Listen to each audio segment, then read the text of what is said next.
Good morning, everybody, and welcome to today's flight. It's a bit of an overcast morning here in Chicago. We're going to be carrying on with our delivery of this aircraft to its base in Belfast. Today we're going on the second leg this morning, and we'll be flying here from Chicago over to Halifax, Nova Scotia in Canada. So we are on VATSim, although there's no ATC currently online where we are. A couple aircraft arriving and departing out of Chicago at the moment, but we're going to get this thing set up and going. This is a bit of a chance for me to learn the aircraft a bit more and get used to it as we make these flights over to Ireland, or Northern Ireland. And if anyone else is trying to learn it and you have any questions, feel free to ask. If I know the answer, I will do what I can to assist. So to everybody on Twitch and YouTube, good morning. And Brados, I hope my answer there helps you with that flickering graphics or on the PFDs. Just make sure your graphics drivers are up to date, and that should help with everything. So we're going to hop on board, start getting the aircraft set up and ready to go. Alright, so we're on board the aircraft. It's shut down at the moment, so we're going to have to get her set up. First thing is parking brakes are going on. We'll come up top, and we're going to turn on the this is hard to see in the dark. Turn on the batteries, put the guard on. We'll turn on the emergency lights to arm and get the guard on. We're then going to go to the overhead panel, turn on the dome light. That should give us plenty of light inside the cockpit. So ground power, we're going to come down to the panel here. FS Actions Ground Services will request the ground power. And while they're hooking up the APU, we're going to get these lights up. My scroll wheel is not working, and I'm not exactly sure why. So we're going to get these background lights turned up. It just adds definition to the panel so that they're easier to read. I just click. I think that's doing that. Let's get back over here. Yeah, let's click there. And we'll go up top and do the one for here. There we go. And a couple clicks on the circuit breakers. So that should give us our lighting up top. The sun is starting to come up, but it is kind of gloomy out. We should have ground power available. We do. And we're now over to ground power. Lights, we're going to turn these position lights on to steady. And we'll start IRS alignment. Ground power is looking good. IRSs will now go to nav. And they're on DC. We should see the align and align. So they're now coming up and aligning.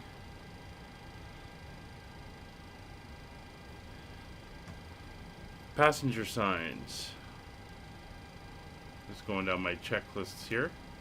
Passenger signs are auto.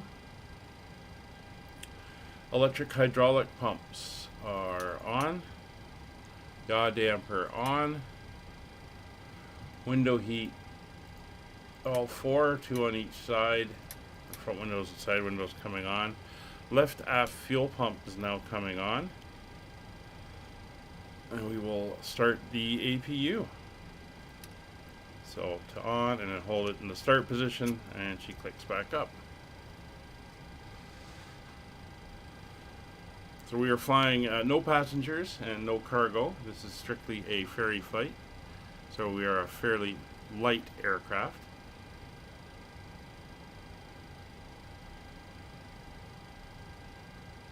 There we go. APU is coming online.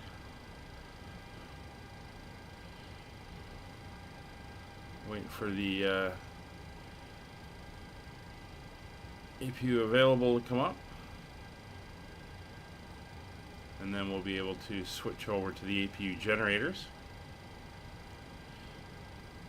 and get on the aircraft power.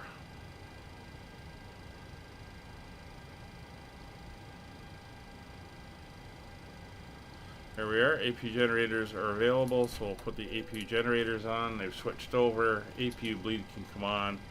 We can get some air moving in the back. Packs will come on, and the recirc fans will go to auto. Packs are in auto as well. And we are all good. Hey, Kevin, how you doing today? So that's all up and going. The RSs are still aligning.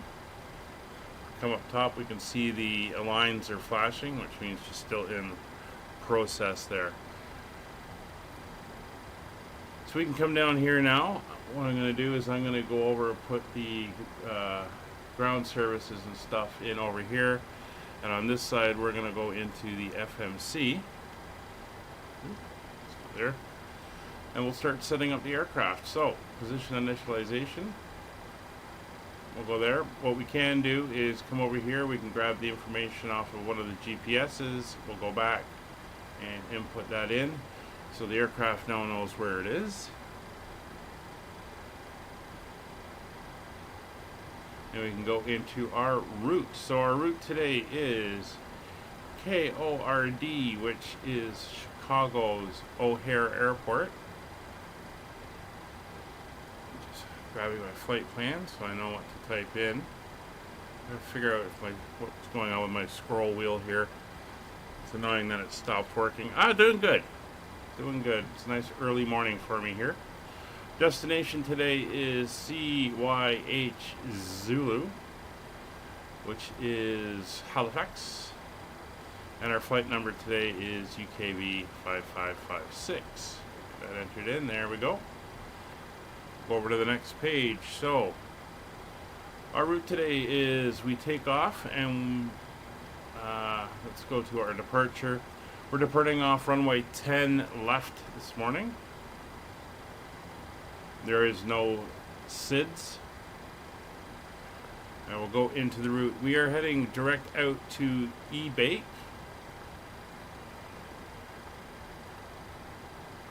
And then we are direct to Wismo.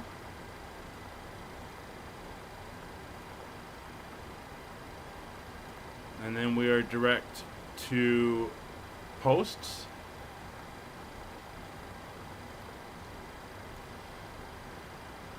And then we are direct to Paddy.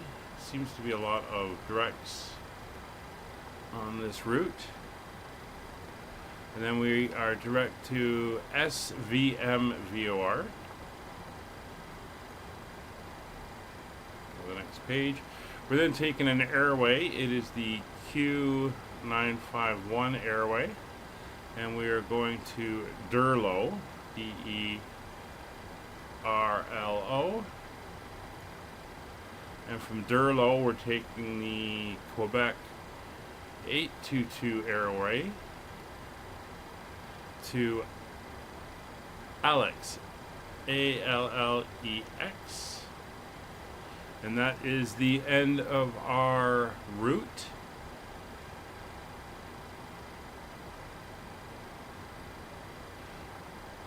We're going to go to our arrivals. We're going to be going in on the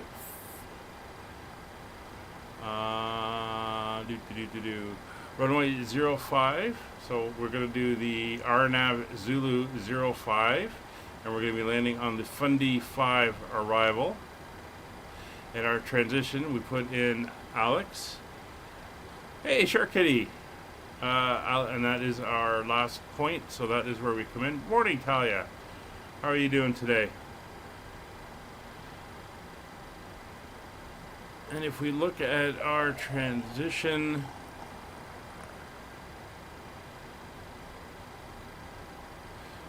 we are going to transition at Haro. So that is all now set. We can go route. Everything is entered in. We will activate and execute. So up to our plan mode. We'll go. I keep forgetting this damn scroll wheel. It's not working. I'll do a reboot afterwards and see if that fixes it. There we go. So 40 on that. So we're going to go into our legs and we're going to do a step through here. So we're going to take off. We're going to head directly out to Ebake, which is over the lake. And there's our route down across the northern U.S. A few points there. Puppy. There's Alex. That's the entry point into the arrival. And you see we're going to come in. We'll make a right turn. We'll descend down. Let's see what that is doing.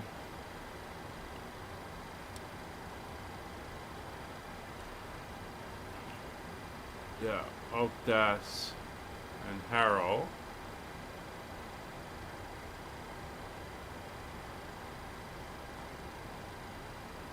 So what we're going to do actually is we're going to take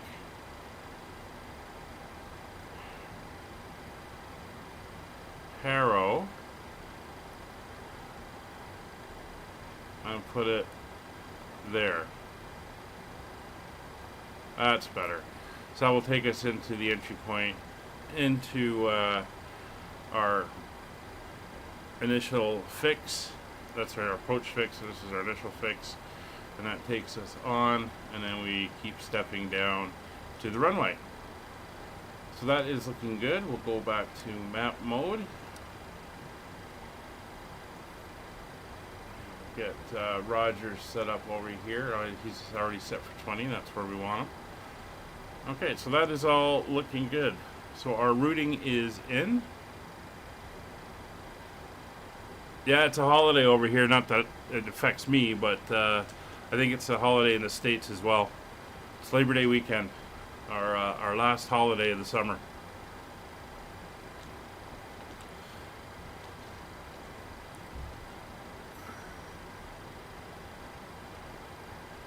Alright, so that's all entered in now. So we can continue on with our setup. So we have our route. We're now going to go to our initialization and numbers. So our gross weight for today's flight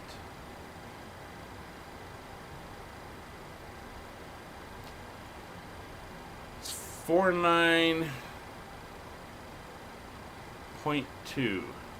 Again, we are very light because we have no passengers on board. Our planned fuel for today is going down to my fuel.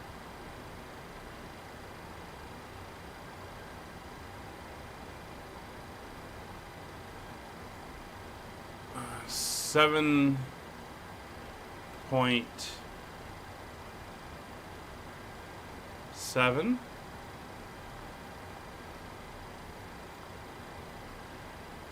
Our reserves is 0.8. Cost index of 25. Cruise altitude for today's flight is 390.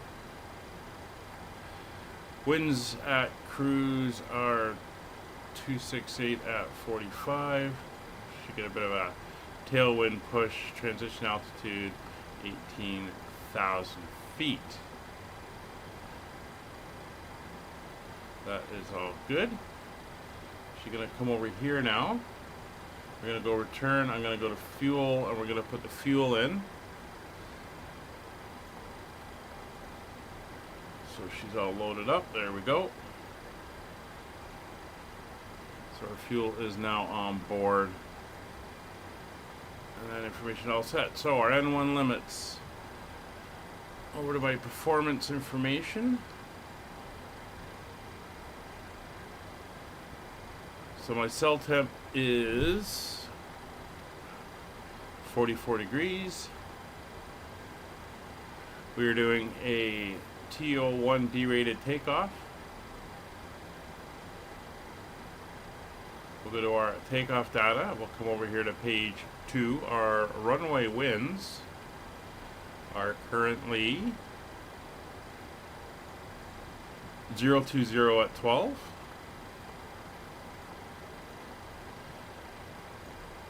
I'm not worried about slope. That's all set. I'm all fine with all this. We'll go back to the page.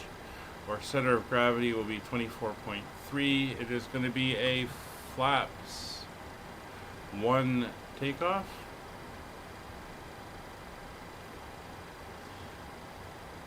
And we have 17 remaining. So it's 131, 133, and 140 for our departure.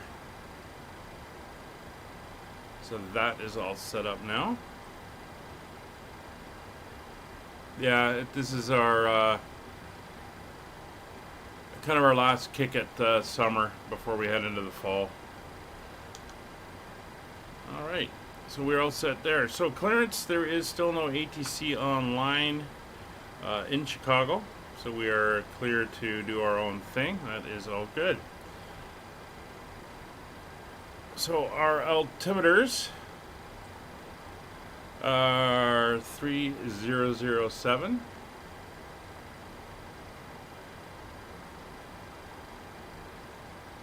Switch that over. 3007.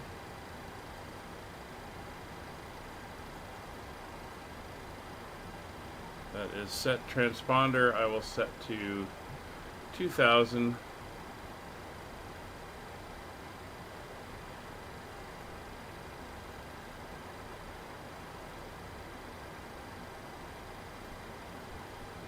Transponder is set.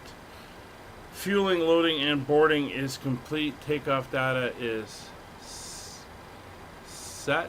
Let me just check something here.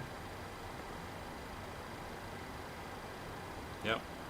Takeoff data is all set. Cruise altitude on the pressurization panel. Right, so we are going up to 39,000. So we'll get that in.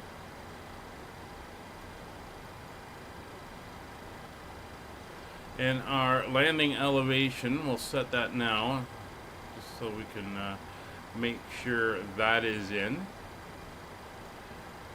Elevation in Halifax is 477 feet, so we'll call it 500 feet. There we go. And yeah, that's for the pressurization system. So that is all set. MCP setup.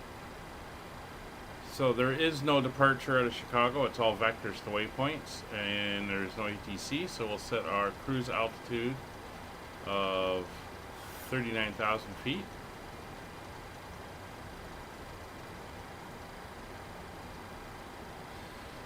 Runway heading on 0 or 10 left is 93 degrees. So we'll set that in. We'll need that for takeoff since LNAV won't arm without a SID. So we'll have to turn LNAV on after.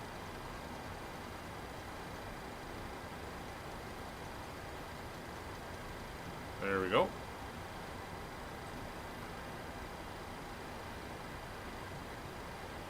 So our indicated speed, our V2 of 134 plus 5 is 139, so 140 plus 20, we'll call it 160.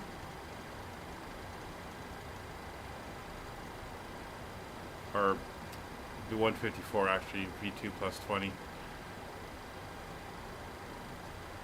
As our initial climb out, that's fine. That'll get, don't want to be pushing the buttons. That'll get changed over when we get going. That's fine. Turn that off. Gotta remember, don't click the mouse in this area. Bad things happen when I do that. So departure briefing, it's a straight out departure up to that E-bake waypoint as discussed. So that is all set. Flight directors will now come on. Radios. 122.8 for Unicom. It is now set.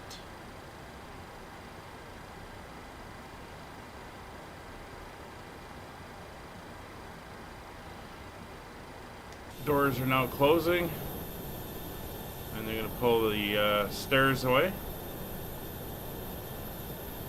See the stairs going down.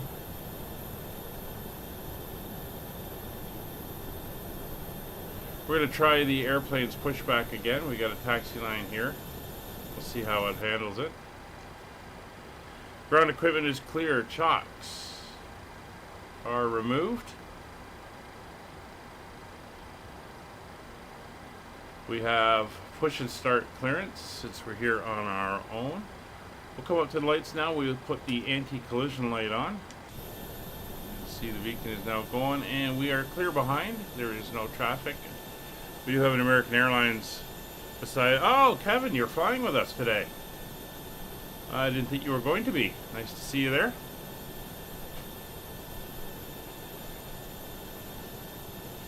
So we are ready for our push.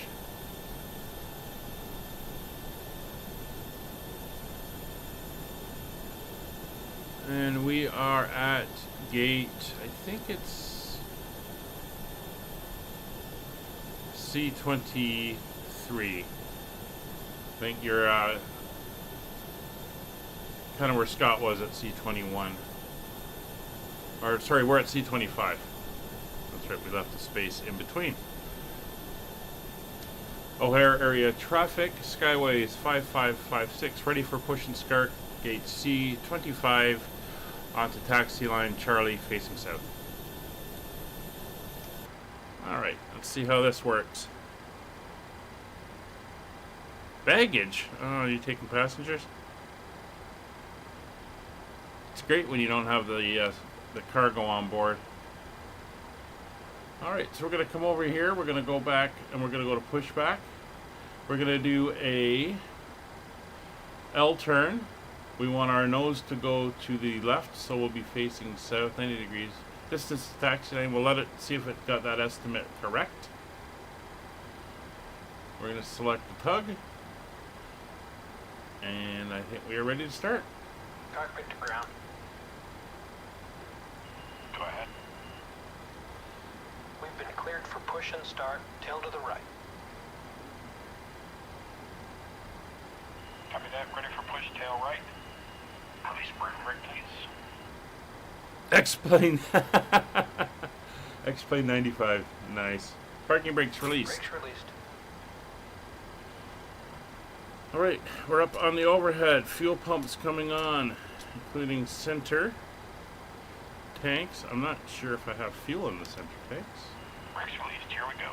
No, I have no fuel in the center tanks, so I'll make sure those are staying off. Packs will go to off. Ignition mode selector is in both. Engine start switch for number 2 goes to ground. Engine 2 spooling. See N2 rising. N2 is the engine turbine, the interior turbine on the engine core.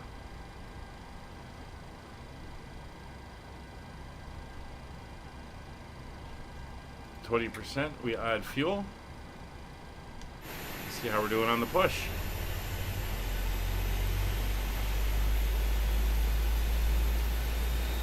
Looks like it's going to hit it bed. I'm an A320. No, I logged in as a 738. I'll check that in a second. Let me just disconnect and reconnect to make sure. Yeah, 738.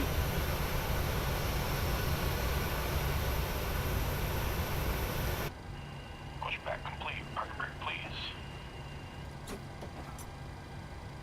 Brake set. Alright, that's a good start on engine 2, starting engine 1. Oop. Disconnected. Watch for the slip release from guidance on your left. Have a good flight.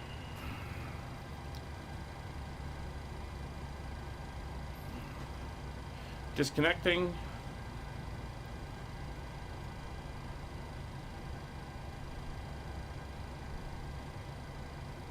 It's 20 on engine 1, adding fuel.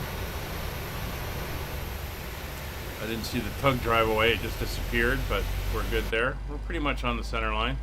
I think I got confused yesterday with all those extra lines there at Payne Field.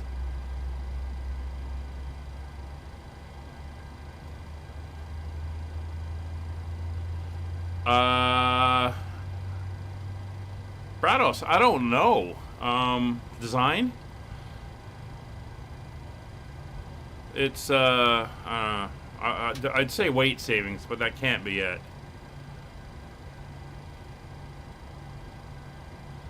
Oh yeah, it's showing me as a 320. I don't know, Kevin. I don't know. Definitely not in a 320. Anyway, engines are started. We'll go up to the overhead. So generators 1 and 2 are on for the 2 main engines. Engine 1 and 2 start switches to continuous. Probe heat left and right coming on. Wing and engine anti-ice not required. It's overcast, but temperatures are up.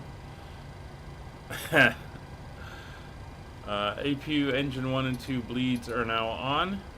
Packs are coming on. Recirc fans are in auto. Isolation valve is set to auto. APU bleeds are off. APU shut off. Now flaps. It is a flaps 1 takeoff.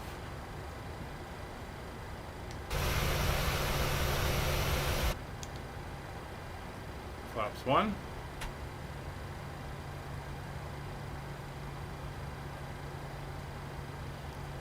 Flaps moving. Flaps 1 selected.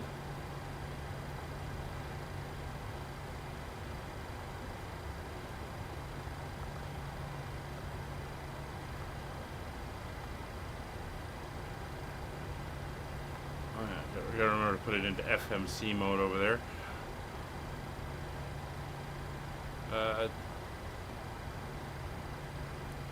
Takeoff speeds are verified. I don't know why you're bugging me about that.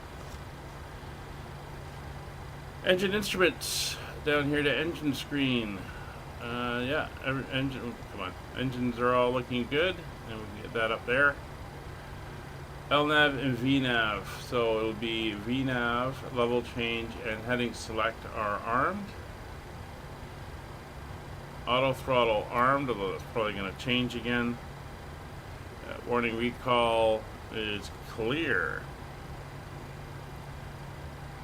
O'Hare area traffic, Skyways 5556, taxiing runway 01 left via taxiway Charlie, Alpha 7, Tango 8, Kilo 3, Kilo Zulu, holding short 10 left. O'Hare. Alright, taxi light on, auto brake RTO, and we're good to taxi.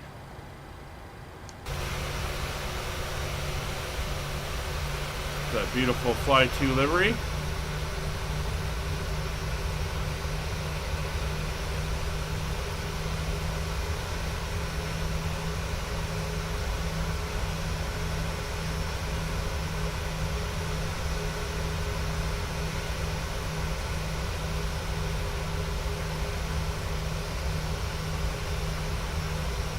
So one of the guys at the museum just finished his conversion training. He's now on the 787. So I've got somebody I can ask questions about.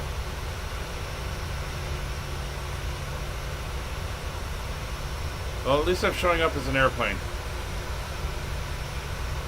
That's Oh, the here, traffic, big American thing. 1 Tango, push that 21, picked up. So you're not too far delayed.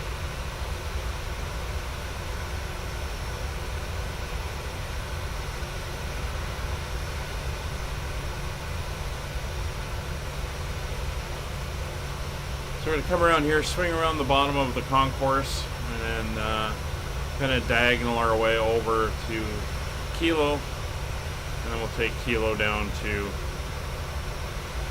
the end of the runway. This is the default Chicago O'Hare. And it's nice to see Canada's getting some love with the next World Update. Hopefully they go in and they do the photogrammetry for all the big cities. The Vancouver, Calgary, Toronto, Montreal. Might do Ottawa, I don't know. We'll see. Oh, there's Streamlabs going nuts, pumping out all the messages in one shot again.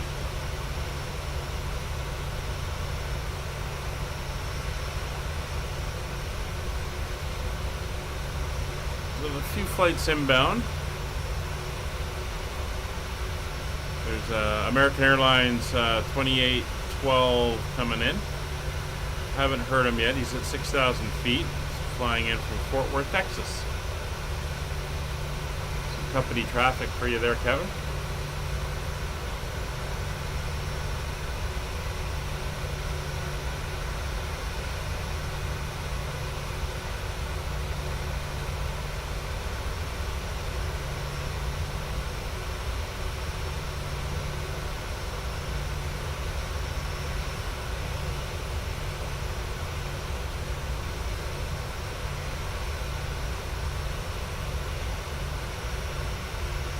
I think this is 7. The charts are a little bit compressed here. This might be... No, this is 8.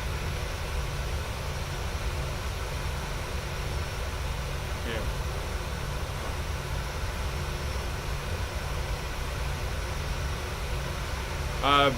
BeadNet have... yeah, I know. I do see that. It's good to use it around airports because there is other aircraft moving and we have aircraft landing. And I'm also flying with other people. Usually when I'm on VATSim, so we just use it to let each other know where we are because we're flying to the same locations at the same time. We're usually pretty close to each other. Sometimes I forget when I'm leaving cruise altitude on descents and stuff like that, but around the airports I tend to use it. Plus, having flown in real life, we use it all the time in aircraft, so it's a bit of a habit with me. Yeah, Ottawa would look pretty cool if they did a nice photogrammetry update of it, with the classic old buildings and everything. Alright, so we're heading this way. O'Hare traffic, it's American 1 Tango, taxi, runway 10 left by Charlie, Alpha 9, Kilo 3. Kilo, Zulu, and holding short 10 left. So we're going to take Tango 8 here.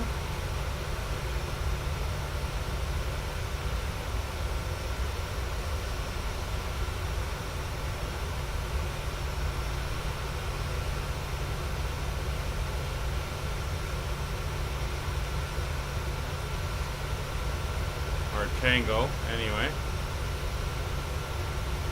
I don't see taxi lines on that one, so I don't know if it's an actual taxiway. We'll go down to Alpha 9 and Kilo 3.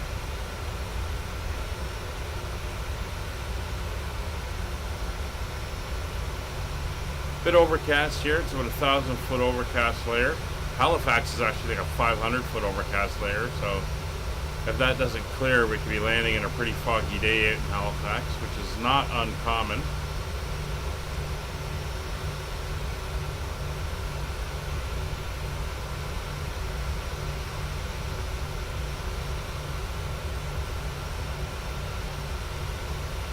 So it'll be Alpha 9 and Kilo 3, then Kilo.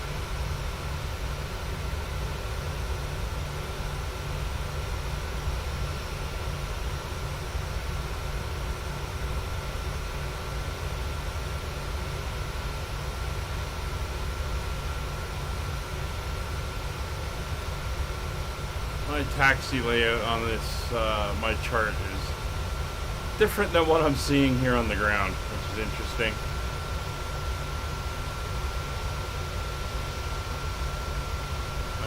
Kevin's in behind me.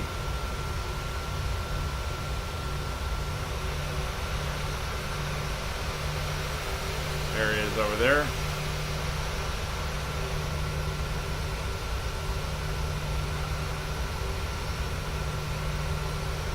Here's Kilo.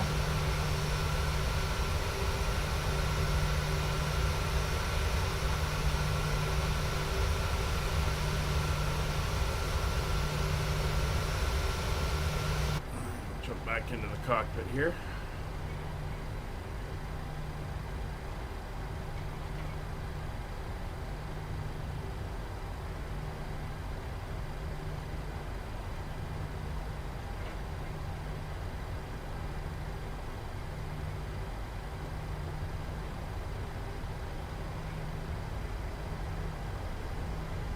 Here in the other American Airlines flight. It looks like he's pretty close to landing.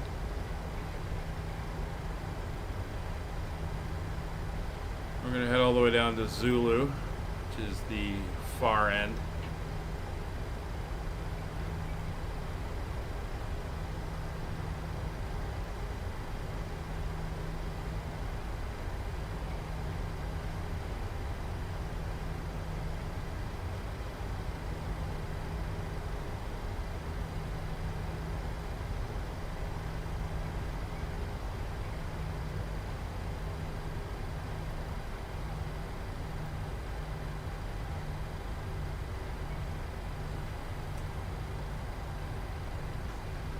So this is the second of 4 of the ferry flights. This takes us to Halifax.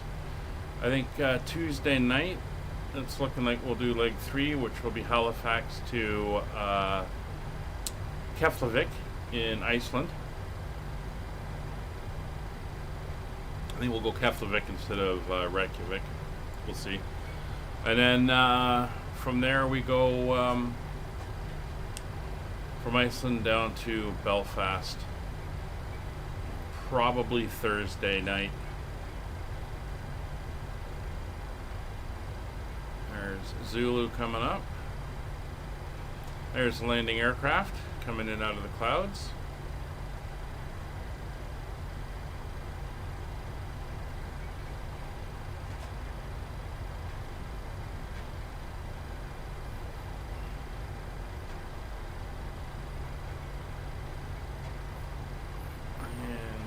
Is Zulu.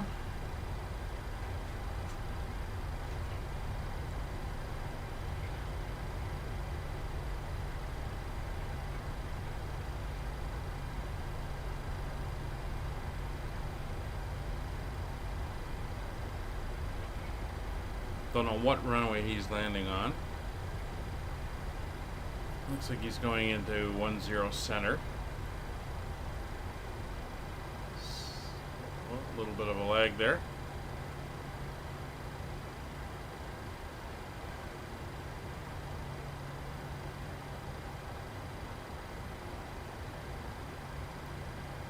All right, so brakes on. No radio calls.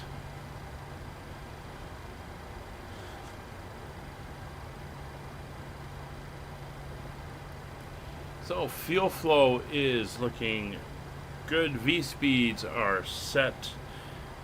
MCP is set. VNAV level change. Heading selector armed. Heading set. Altitude set. Indicated airspeed set. Auto throttle is armed. So position lights will go to steady and strobes. Taxi light will come off. Roadway turn-off lights will go on. Landing lights go away. Menu bar will go on. Transponder on. TCAS is TARA, and I will set traffic, terrain, and data. And over on Roger's side, we will center his ring and turn on traffic.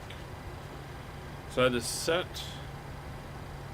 Runway is identified.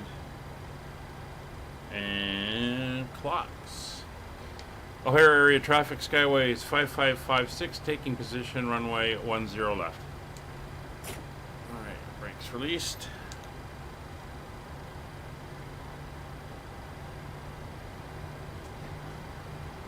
O'Hare traffic American 2812 landed 10 center. Well, hold short 10 left for departure.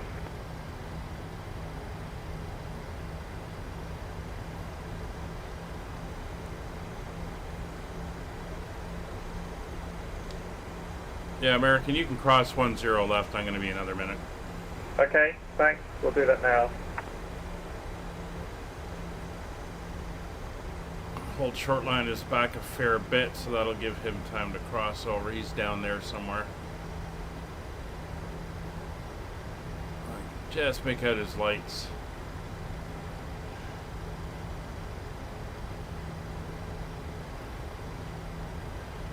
Yeah, this find this 37 requires a good push to get her going in the taxi. Yeah, there he is crossing over there. Sun's coming up, hopefully burn through some of that low cloud.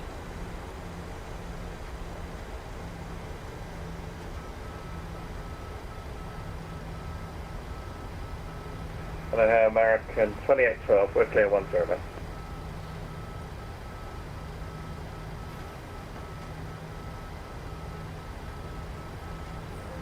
Let's get her centered up.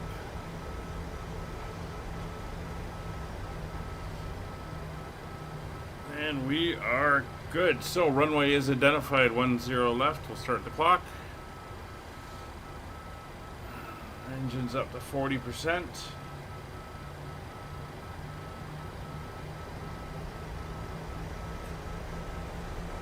There's Kevin waiting for us to go. Engines are at 40%. O'Hare area traffic Skyways 5556 rolling 10 left, departure to Ebake. O'Hare. Brakes released. Aircraft is rolling. And Toga.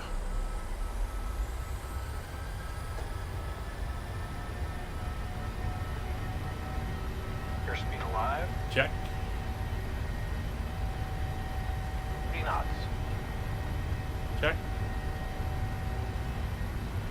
We're rolling pretty quick because we're empty. V1. Rotate. And rotate. Watching for tail strike. There we go. Positive rate of climb. Gear up.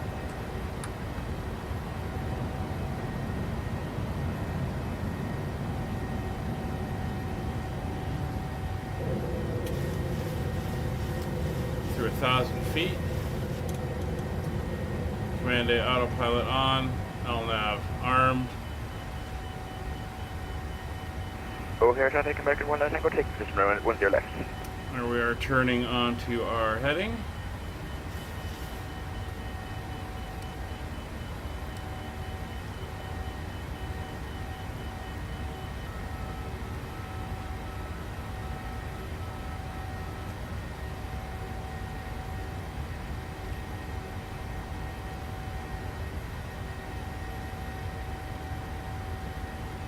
So we're through out into the sun.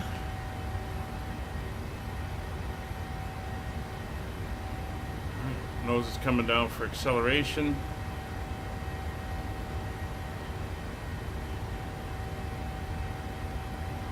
Oh, nice low clouds we popped out of.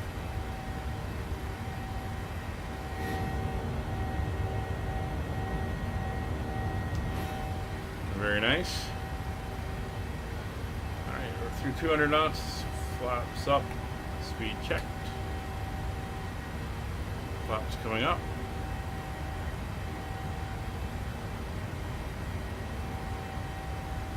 Flaps in transit. And O'Hare traffic American 1 Tango rolling runway 10 left. Flaps are stowed. Speed 250 knots.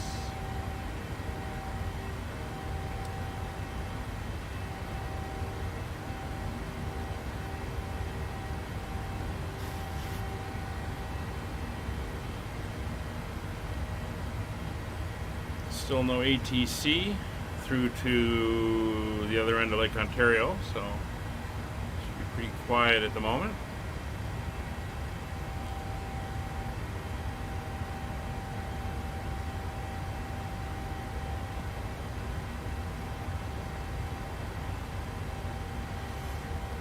So, post after takeoff, positive rate, gear is up, autopilot is on command A, LNAV, RNAV, and N1 speed, auto brake is off, gear selector to the off position, engine start switches to off, runway turn-off lights are off, flaps are retracted, cabin pressure, cabin is pressurizing, passing 10,000 feet, landing lights. That one. Landing lights are off. We are cleared through transition. We'll set our altimeter to standard. See, cabin pressure is still working and no need to ding the seat belts off because there is nobody in the back of the aircraft. Through 10,000, accelerating to our climb speed. And 3,500 feet per minute. Nice rocket ship climb out here out of Chicago this morning.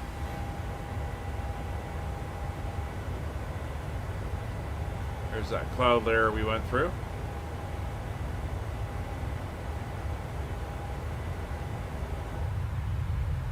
And there's the sun up. It's a nice route over Lake Michigan. At the moment, we're going to pass over middle of Michigan, Kalamazoo, Lansing, Detroit, then into southern Ontario, crossing over London, Ontario, heading towards Buffalo, New York. And we're going to enter back into the States, crossing over America, New York State, over New Hampshire, and up the East Coast, over the Bay of Fundy, and into Halifax. So what I will do is I will get the map up so we can see where we are.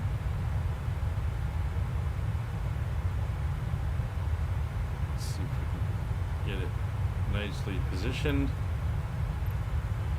There we go. We will shrink the menus, unload the flight plan, go to the world map. See where we are. Let's go to about there.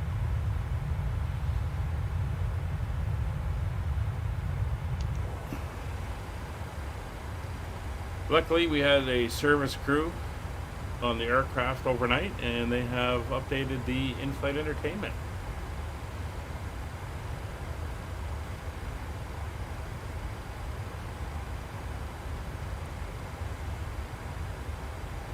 So we're through 18,000 feet, transition level. Everything is looking good. See, we're 16 miles from eBay.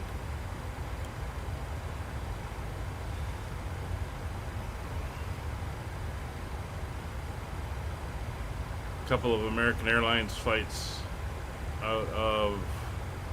one out of Newark and one out of Syracuse are coming towards us. They're going into Chicago.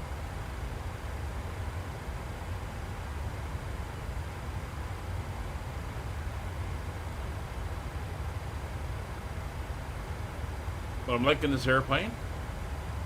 Haven't done any holds in it yet, although that's apparently not too much of a hassle. And last night was my first night landing, and when we came into Chicago, and this might be my first IFR landing in Halifax. If the weather doesn't clear, I'm going to take a quick look and see what the weather is there now, if it's cleared up any. Still overcast at 600 feet. Oh, and they've got rain now.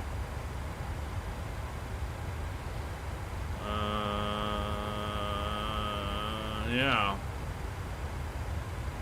So, rainy and overcast in Halifax. Sounds like a typical East Coast morning, especially as we enter into the fall.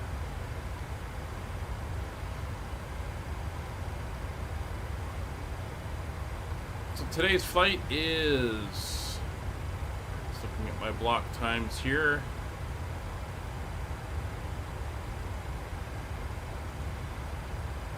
Block to our scheduled block time is 3 hours. Looks like we're estimating 2 hours 58 minutes given the winds. We'll see what the actual turns out to be. Not as long a flight as yesterday.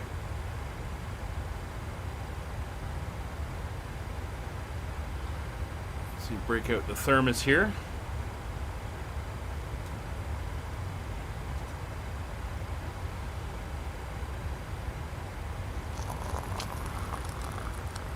We're through 25,000 feet. There's us at eBay making our turn out to the first post-takeoff waypoint at Wismo, which I think is the over Kalamazoo. We're pretty close to it. Other side of the lake.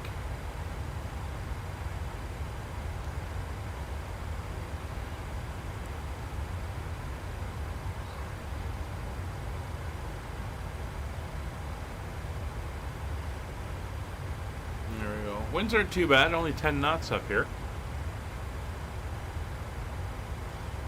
So we're not facing the those 70, 80 knot winds we had yesterday.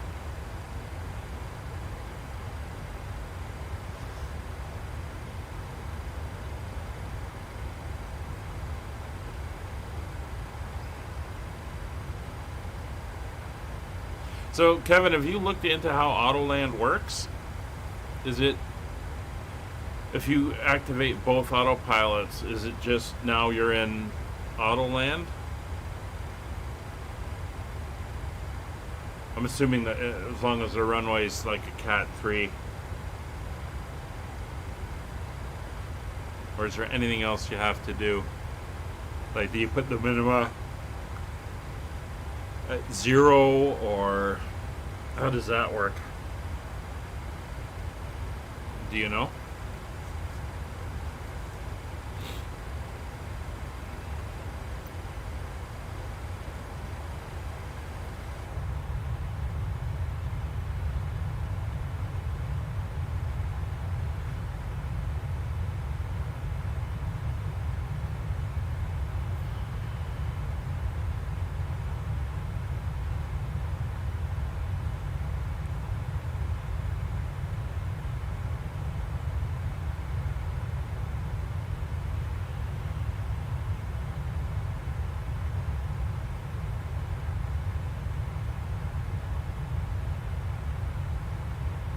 Once we're up into cruise, we'll go into our cruise routine.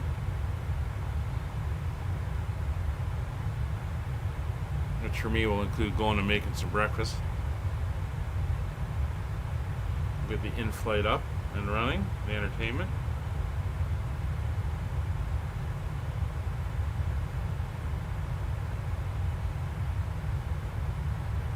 As far as you know, you turn off the but both autopilots on, and it arms a flare. You turn off the flight directors. It'll be interesting to try it one day. I did it once in the Phoenix just to see how it worked, but I've never had to do it. And I mean, usually when you come out of minimum, you should break into sight. You can just kick off the autopilot at that point and manually land it.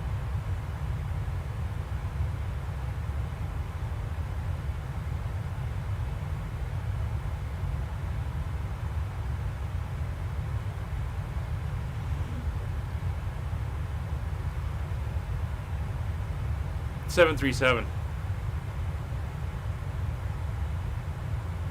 I haven't done. I've done it once in the 320, and I've kind of looked into it, but I haven't looked into it yet in the 37.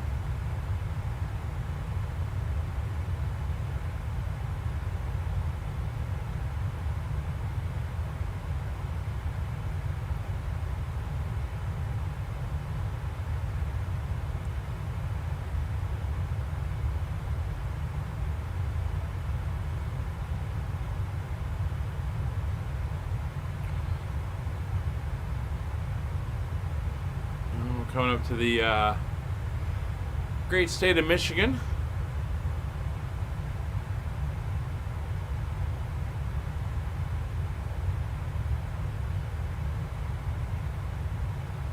I'm not too worried because most of the time you break out and you just go off autopilot at that point. I think the only time, there was that one time with Gavin when we were going into, I think it was Bilbao, north of Spain, where the weather was right down, and I managed to get in a break of clouds. He had to go around because he had nothing at minimums. He couldn't see anything. I just happened to get a little break and managed to get her in. That's the worst I've seen it. Usually it's, you've got a good few hundred feet or more to play with when you come out of the cloud base. Like right now, Halifax is reporting overcast at 600 feet, and minimums on the approach are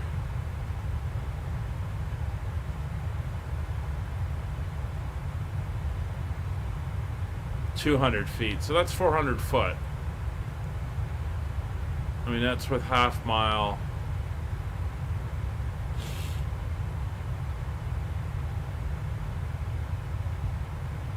Well, actually, no, it's not. Straight in landing LNAV, VNAV is 400 foot, so that gives you 200 feet buffer. It's 860 feet, so yeah, it could be close. The weather's definitely not looking too good down in Halifax right now.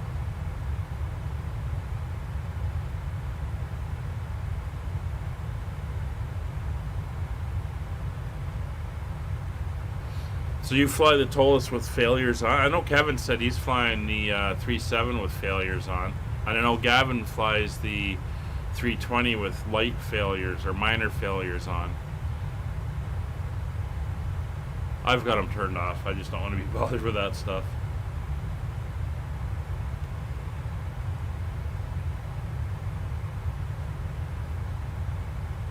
I did watch one guy in the 320 who took off and he had an engine fire just after takeoff. That was interesting.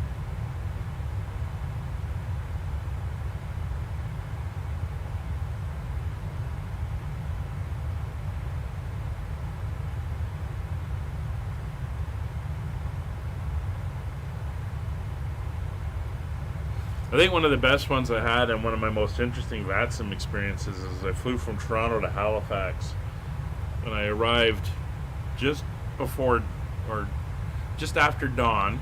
It was completely fogged in. On VATSim, I was being vectored off of the arrival, and it was like a gray wall out the window, and he was bringing me down and lining me up, and then I was on the ILS and there was nothing. And yeah, I was right around minimums that I broke out of just started to make, actually it didn't break out because it was even foggy on the ground. Like the fog was right to the ground, but it was thin enough that I could see the lights at minimum.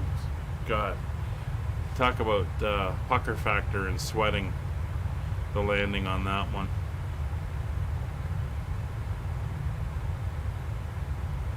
Alright, I think we're almost at cruise.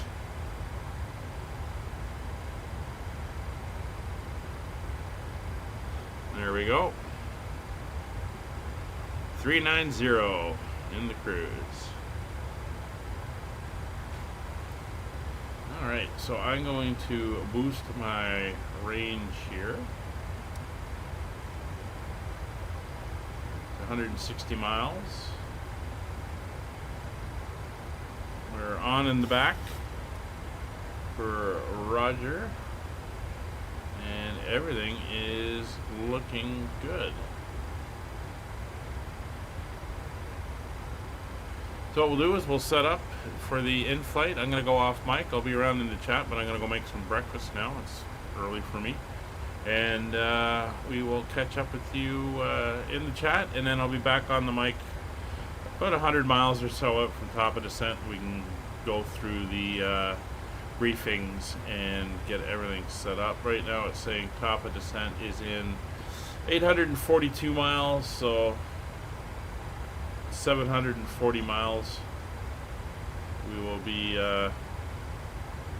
doing our briefings. And the winds, again, very light up here, so it shouldn't be too bumpy. Alright, so sit back, enjoy the entertainment, order something from the galley or the drinks cart, and we will catch up with you when we get closer to Halifax. And yeah, sure, Kitty, I would, but I tend to put up the entertainment and go away from the cockpit on these long flights so that there's something to watch. And yeah, I don't have you on TCAS. We must be over 20 miles out. So I'm not monitoring what's going on, so I don't want failures that are actually going to impact the flight. Anyway, we'll talk to you again in a bit.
a menace to the community. A bad influence on our children. He's just a bad egg. He should have stood in his shell. They've got to leave here immediately.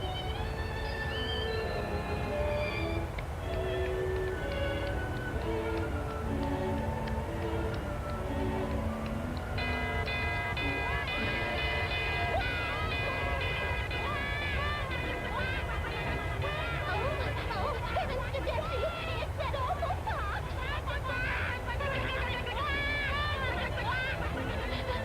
Huey, we're dead dogs.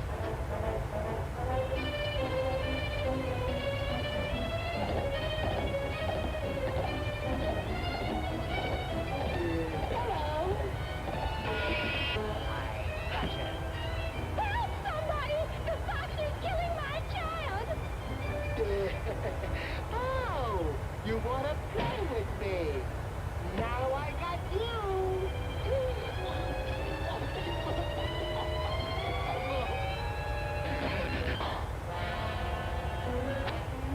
Gosh. Let's play some more games. Games? Games? Yeah. Let's play hide and seek.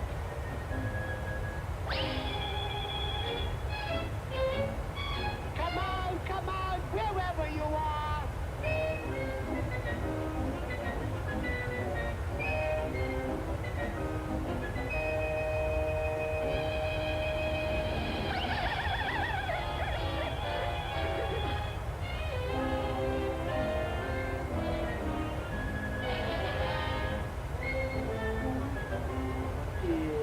That would be the fox's fingerprint.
Give me a hand here, Cash. You know I will.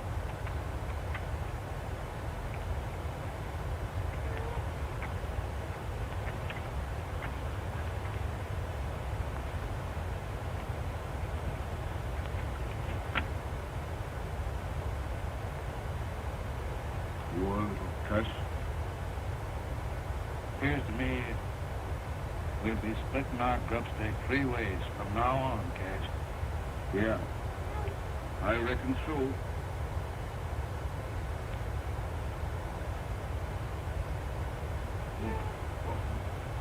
What have we got to do to fit his kissing?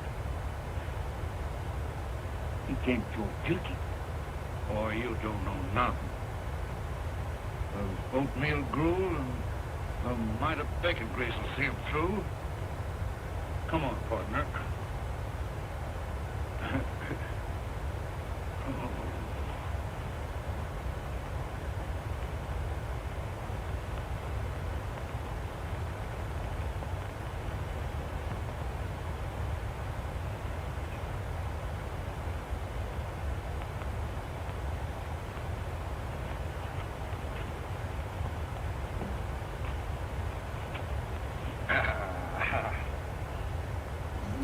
There.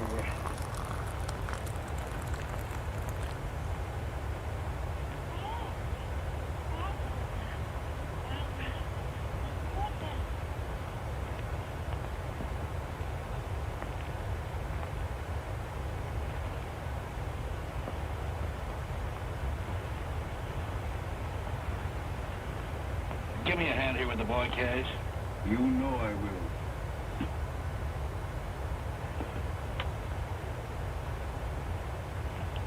Hey, you little rascal, you. Hey, come here. Come here.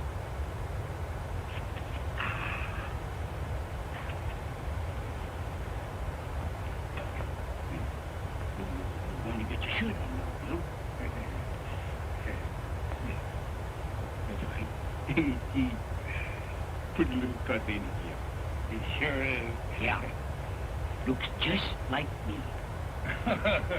Don't you, Bill?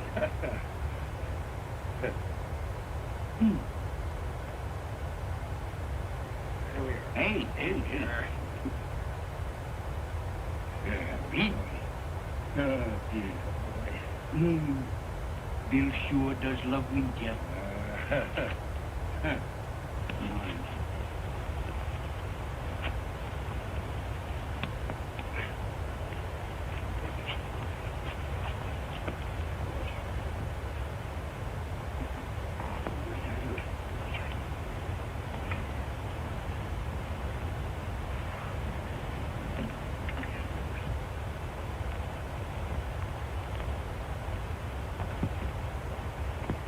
Here, take a swig of this, Bill.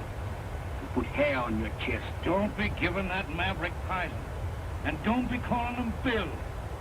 Once and for all, Cash Holbrook, we're a-calling him Daniel Boone Cameron.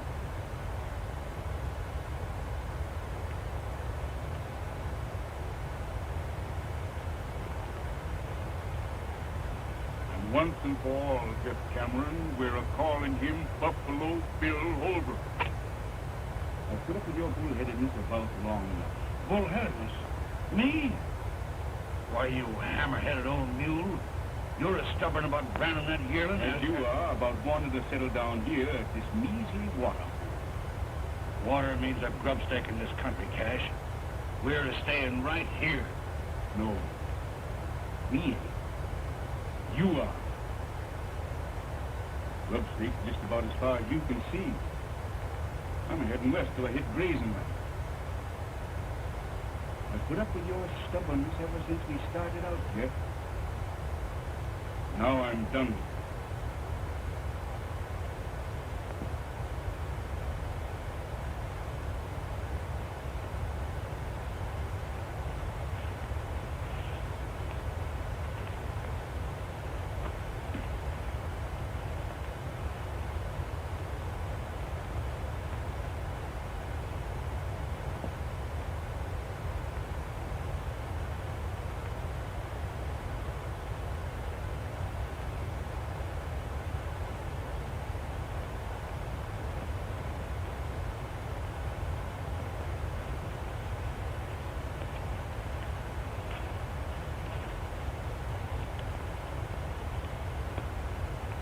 If you're heading west, seems to me you best get it going.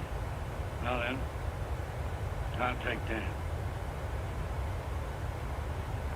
Bill's going with me. Oh, no, he ain't. He's too smart for you, Holbrook. He's a Cameron, and he knows where he belongs.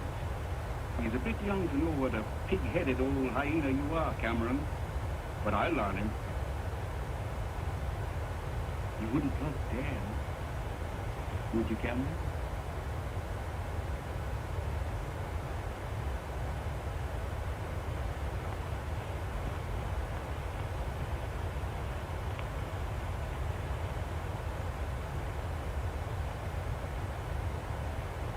And if you was to drill me in the back while I was a-riding away, why, you just naturally bust Bill's neck.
Yes, sir. They're coming.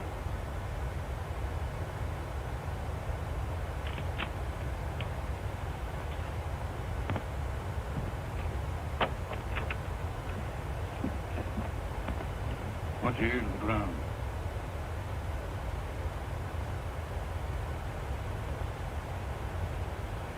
Cattle. Yep. You see, I was right, Mary Ellen. When I seen that big ornery Bill Holbrook riding red this morning, I figured that him and his old man was up to something. Dad, them two are just alike. Meaner and two rattlers. Cash Holbrook ruined the boy, Mary Ellen. He was a likely young'un when I found him. Well, Dad, if they think they're going to water cattle here tonight, here's two Winchesters say they ain't.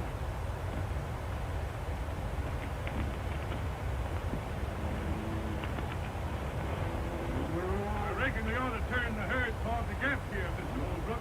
We'll get to the water hole quicker that way. All right. Turn it. We'll know more about it tonight, Kirby. I ain't set foot on Jeff Cameron's land in a good many years. Wouldn't be doing it tonight if this herd wasn't drying up on me. Well, we won't have no trouble.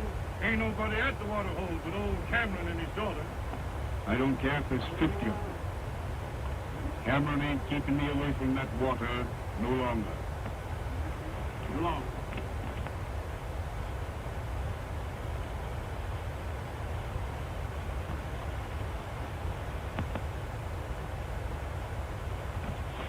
Listen. What was that? Someone afoot.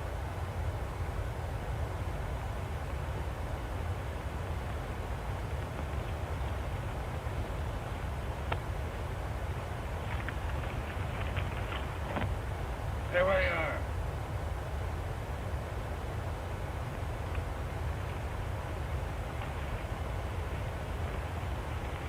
What do you want here? Water.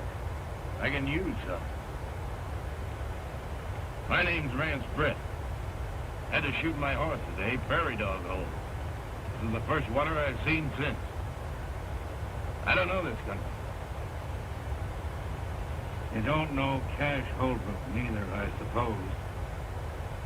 Who?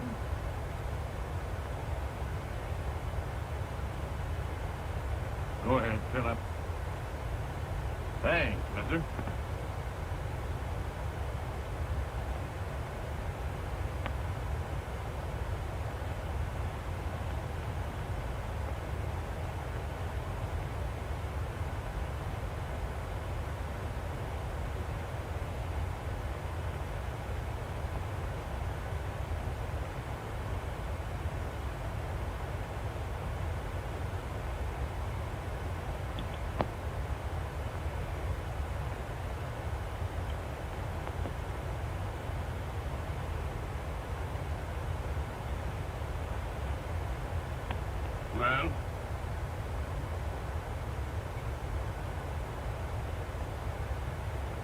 this Holbrook you're talking about? You never heard of him, I... Miss, I'm from Montana. I'm headed New Mexico way. What was your name in Montana?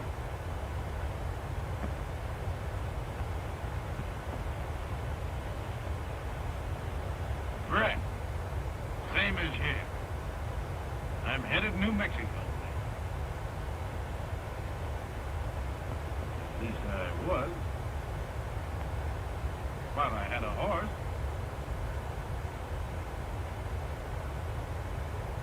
Seems like I've stepped into something here, mister. Might be you'd care to enlighten me, what? Cameron's my name. Jeff Cameron. My daughter, Mariana. I wanted to know you, Miss Captain. This here's my living. The only water hole between the range and the railroad. Cowmen all water here on the way to Logitech. All but one. This Holbrook fella? Yeah. I make him go the long way for water. 27 miles across the desert, losing beef every mile. Why? Got a match?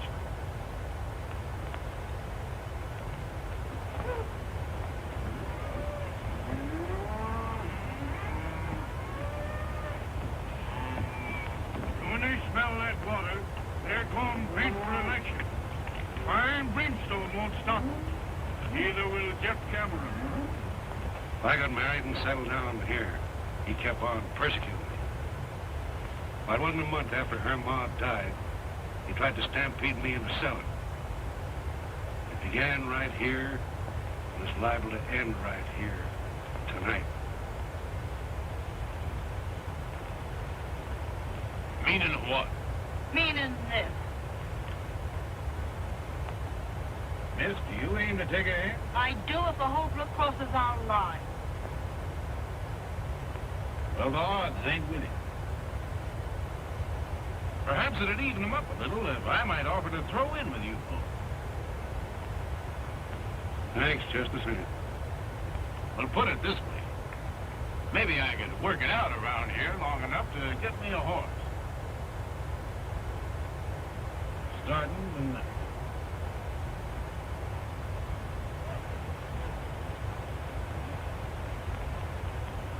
They're coming. Throw saddle on one of them broncs and we ride out to meet them. Good enough. They won't get in here tonight.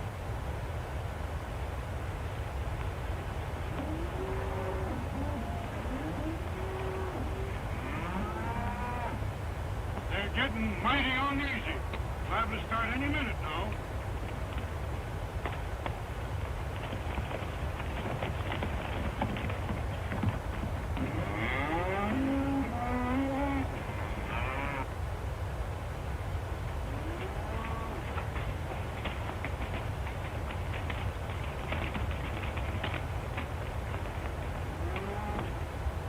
We'll tangle with them right here.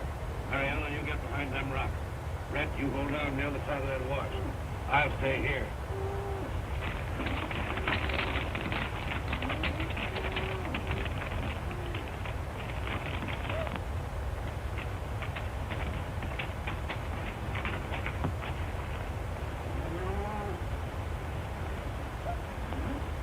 Don't take no chances with yourself.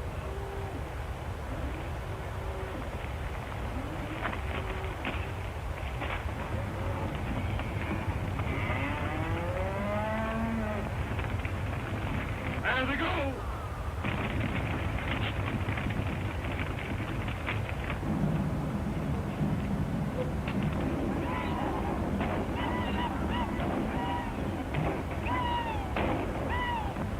It's a bunch of rustlers. No, it ain't.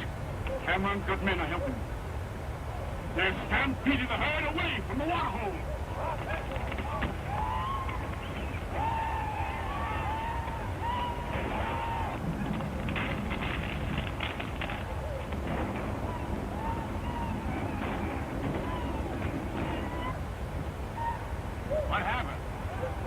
I'll tell you what happened. We're not Holbrook's cattle at all. But Holbrook's got men running off stock that's being drove to my water. He's trying to break me.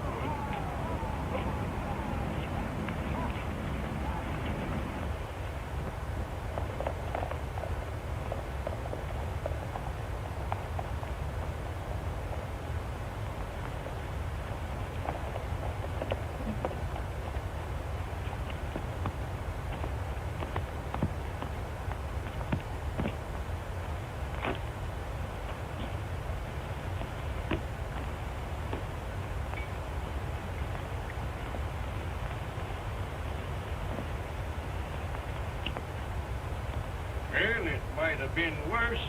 We only lost a few head. Jeff Cameron declared war on me when he drove them cattle off tonight. Before it's over, I'll drive him out of the country. Wonder who those men was helping him. I'll find that out, too.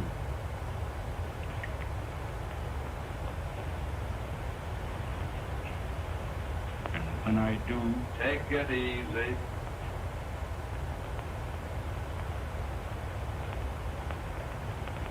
I ran that herd out of there tonight, Dad.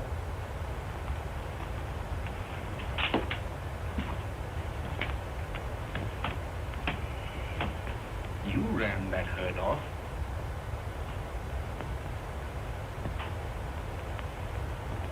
What's back of all this, son? I'll tell you, Dad.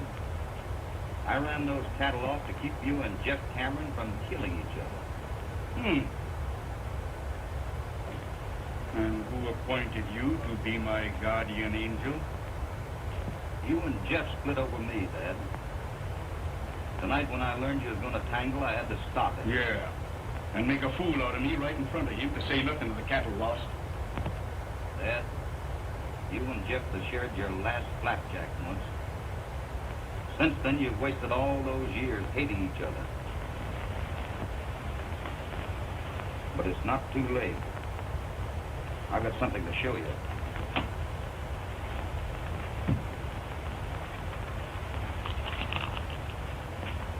You see that? Well, what is it? What about it? That is tungsten ore. There might be a little gold and silver in it, too. But the tungsten's what counts. And I've located a rich deposit of it. But there's a catch to it. Just what are you driving at? Well, the man that owns the land that this is on doesn't even know it's there. If he did, he couldn't mine it. He's broke. You've got the money, and I know how to run a mine. You can help him. And he was once your friend. Now do you know who I mean? You mean Jeff Cameron? Jeff Cameron. He needs your help, Dad. He's old, and he's getting tired. He'll give in if you'll let him. Did I hear right? You want me to make up to him? I think it's about time you did, Dad.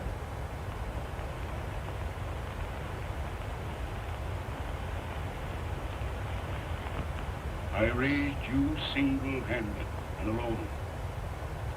I sent you to mining school when you ought to have been punching cows. Right. I always let you have your say. Most always your own way. But I'll see you eternally in fire and brimstone before I let you stand up there and tell me to be friend to Jeff Cameron. I didn't tell you, Dad. I asked you.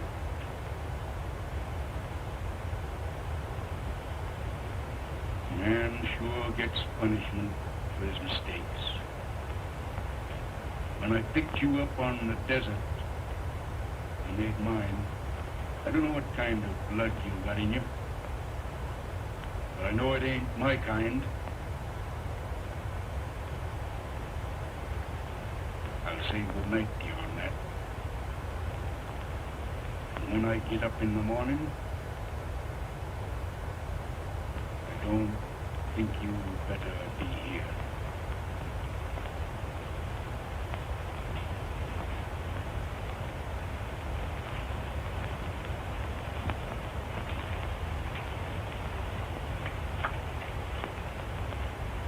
You and Jeff have spent half your lives building the wall that separates you when you should have been friends.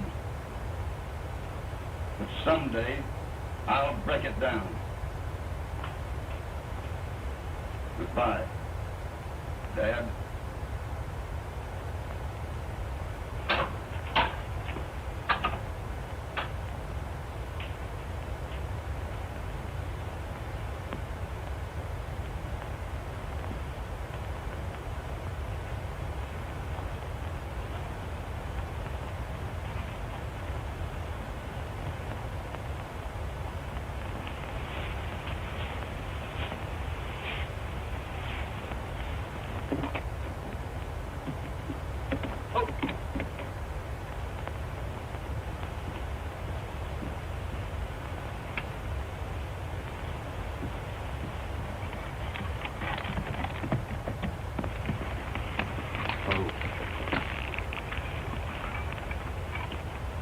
Afternoon, Miss Mary.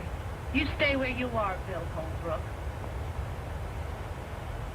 Is your father in? I'd like to talk to him. You must be craving trouble to come here after what you done last night. Last night? Don't try to brazen it out. I saw you and your hands run them cattle off. You must feel mighty proud of yourself, taking away our living.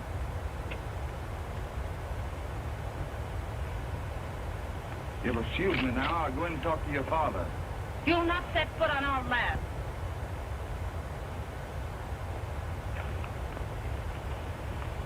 I'll take care of him, Mary Ellen.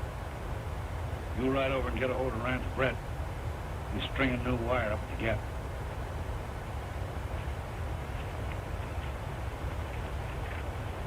What are you doing here? Mr. Cameron, I'd like to have a little talk with you. I ain't got nothing to talk to you about. You will have when you've heard what I've got to say. Your threats don't bother me none. Get on inside.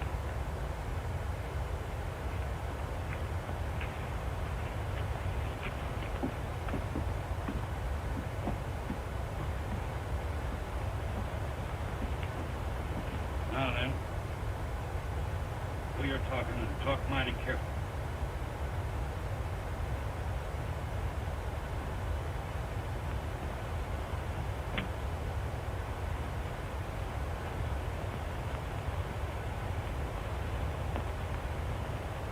Hi there! Mary Ellen! Hello there, Tony Paul. Hey, you trouble? See who's waiting for you. Look who's waiting to see you, doggone you. Come on. Well, Mary Ellen, why, you're getting prettier every day. How's old heliotrope? Oh, lazy in the deuce. Where you from this time, Tony Paul? Toronto Basin. Phew, my gosh, I put near dried up and blowed away. Where are you running off to? Old Dad's got that Bill Holbrook inside. I'm gonna go over and... Bill Holbrook? Yeah. Oh, doggone it. I knowed I had some news for you. Listen to this. I came by Holbrook's this morning, and, well, sir, there ain't been a ruckus like that around here like they had in years. And I went up and doggone it, maybe I better begin at the beginning, huh? Yeah, well...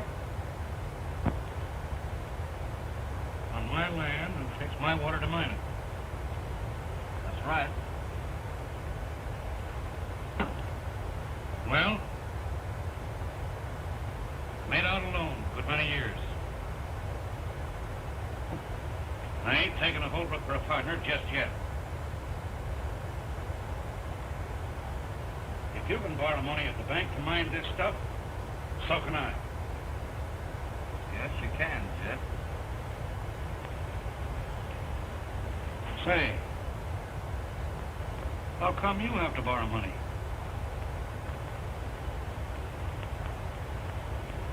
Have you fought with Cash Holbrook? With Cash? After what he's done for me?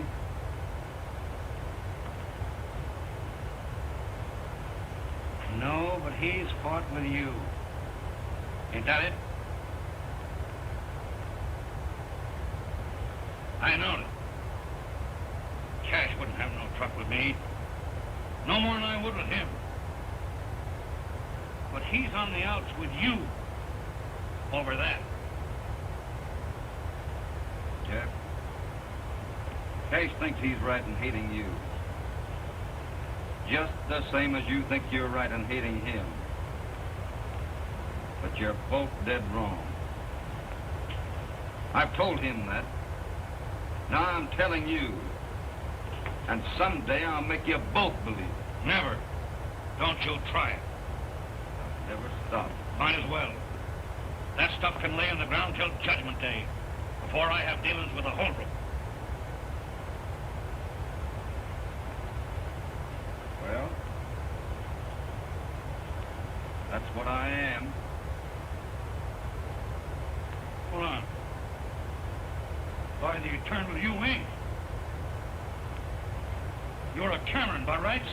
I found you. You pointed me out to be your pa right here at this water hole years ago. Did I, Jeff? You sure did. And I knowed I'd get you back someday. You belong right here. I'll throw in with you, Bill. I mean Dan. Water and all. Give me that stuff. So you see, Mary Ellen, in doing what he allowed was right about them cattle, he riled Cash Holbrook into throwing him out of the house.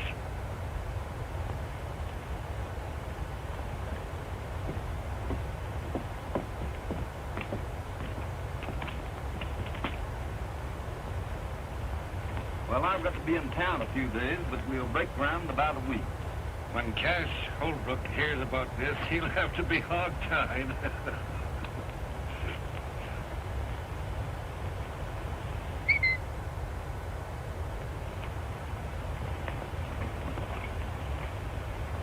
Come here.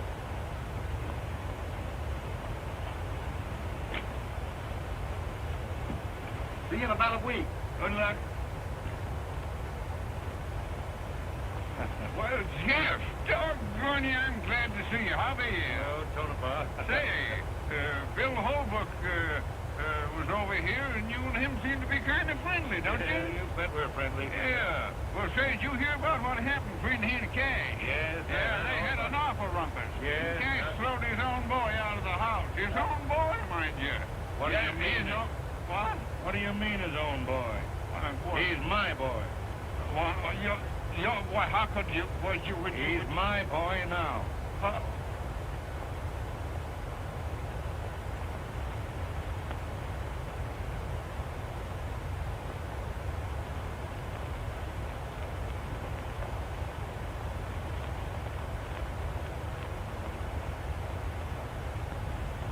I've got something to say to you. I've got no use for you, and I've been raised to hate everything that carries your brand. But I've got to tell you that, well, I'm sorry for what I said. I didn't know then why you run them cattle off last night. That's mighty nice of you to say that, Miss Mary. You know, you had me a mite uneasy with that Winchester. What have you been talking Dad into? Lots of things.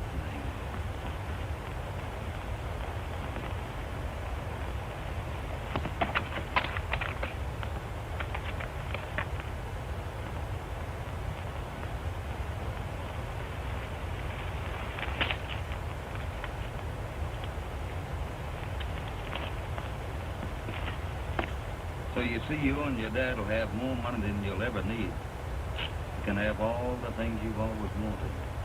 All the things you should have had.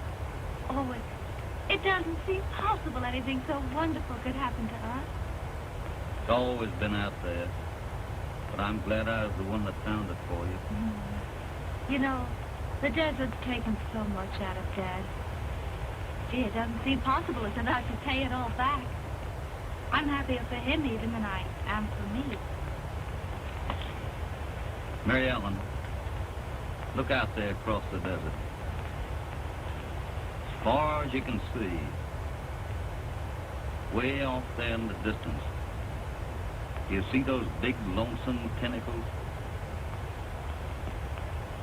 When I was a little boy, I used to lie out there evenings watching the shadows cross over them.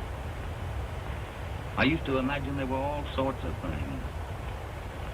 Dragons fighting, giants lying there sleeping, and great big monsters that might come down after it got dark and get me. I know. I used to think that way, too. You got over it, though. Over it? Why, sure. As soon as I knew what they really was, just big rocks. But before that, you were a little bit afraid of them, weren't you? Yes, I was. Well, it's just that way with folks. Away off in the distance of you or mine, there's a terrible man called Cash Holbrook. To you, he's been one of those awful monsters that you used to imagine. But I've been up close to him in the broad daylight. And to me, he's been a kind man and mighty good. I never had anyone make things so sort of clear to me before. Would you think I was kind of crazy if I asked you to forgive me for the thoughts I've held about you all these years? I can't do that, Mary Ellen. There's nothing to forgive. I hope there will never be.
Banks have a very funny habit of wanting their money on time.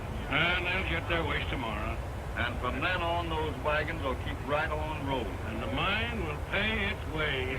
Well, I guess I'm all ready. The wagons are about to start, I guess, huh? You're not sorry you're going, though, are you? Of course you ain't. Mary Ellen always wanted to go to school, ain't you, Mary Ellen? Yes, but it's going to seem kind of lonesome being away from all of you. Shucks. Won't be no time before vacation comes around. No, sir. Come on. Hey, what's in here? Brett, why is she down there with the folks? What for? Why say goodbye to Mary Ellen? I only work here. I got the teams ready. I guess that lets me out. As far as she's concerned. I know, but doggone it, she's going away. She's going to school. Yeah, I know. Great idea. Took Bill Holbrook to think that up. Hey? What? That girl in town on loan. Oh, she's going to live with old Lady Gilroy. She won't be lonesome. Bill Holbrook will have to be getting in town every week or two. Yeah? That'll be great. You bet, Twill. None of that, Al. None of that. I'll be smacking the daylights out of you.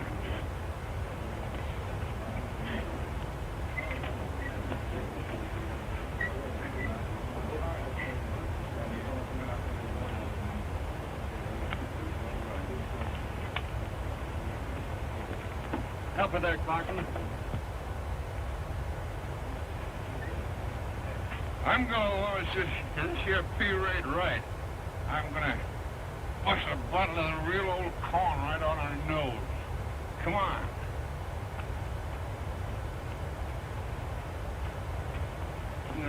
Bury me not on the lone prairie where the wild coyotes.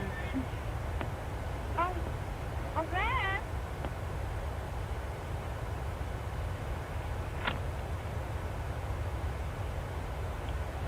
Right, knock the dukes tonight. Hey, hold on there, everybody.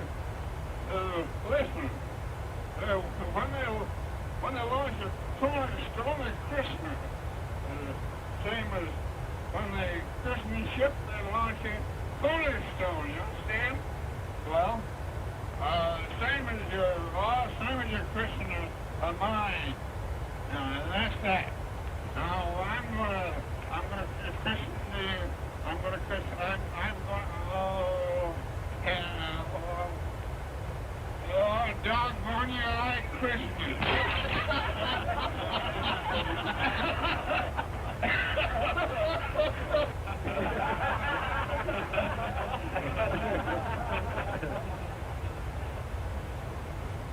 Goodbye, Red.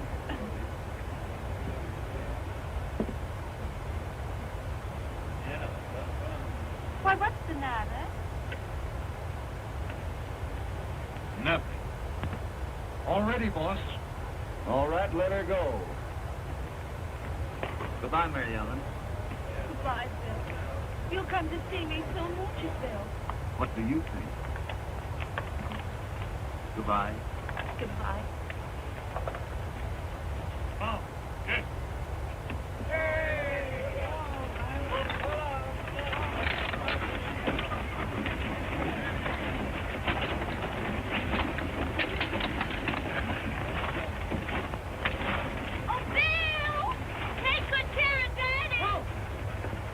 I'll tuck him in bed every night.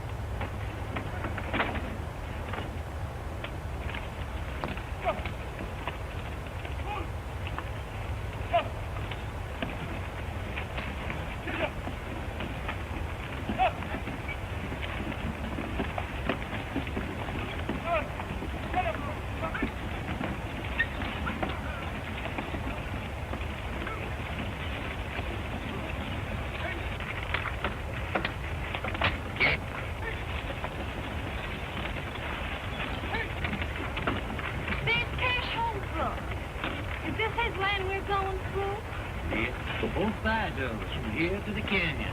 Canyon, get. Hey! Get out of it. Get out of it. Well, it looks like the boy and Cameron was doing pretty good. Think so? Come on.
Shy 7 tons of ore, 2 wagons, and bikes of mule pile.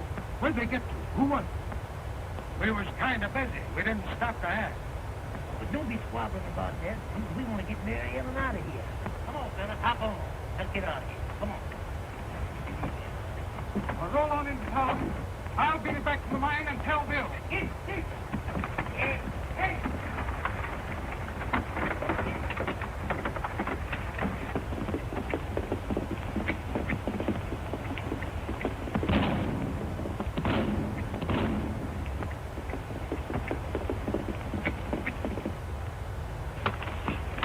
What? Why, it's Tex. What's going on here? Let's go see. What happened? Easy, boss. Wait a minute. What's the matter, Doyle? Somebody's blooded. What happened, Tex? Are you hurt bad? Oh, they got us at the rim.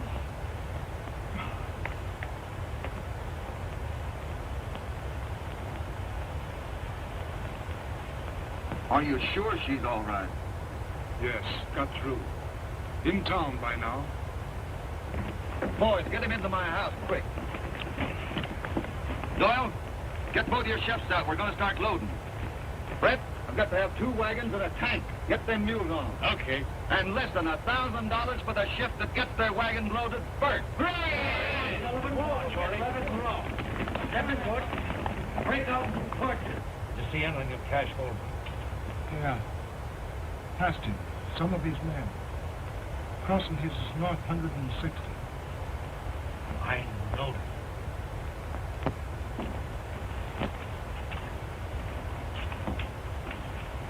Cash Holbrook done that. Cash didn't have any more to do with that than I did. Nobody but him would have ever That's enough, Jeff. You're wrong. We've got to get 7 tons of ore into that railroad by morning, or the bank will be in the mining business instead of us. And I'm going to drive.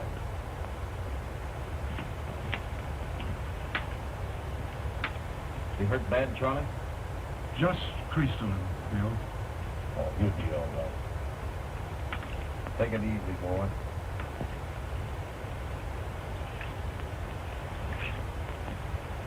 I'm going with you.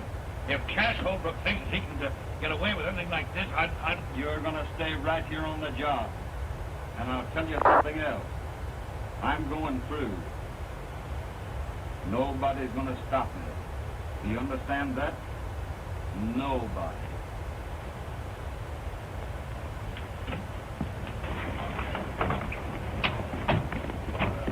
Hurry up, boys.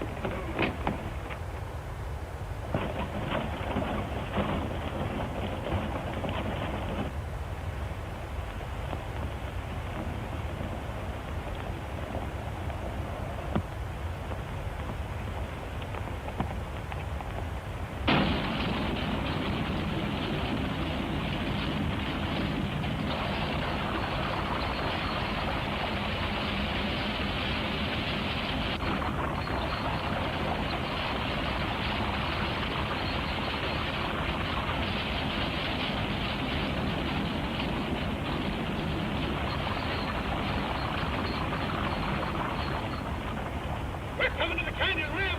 Hang on.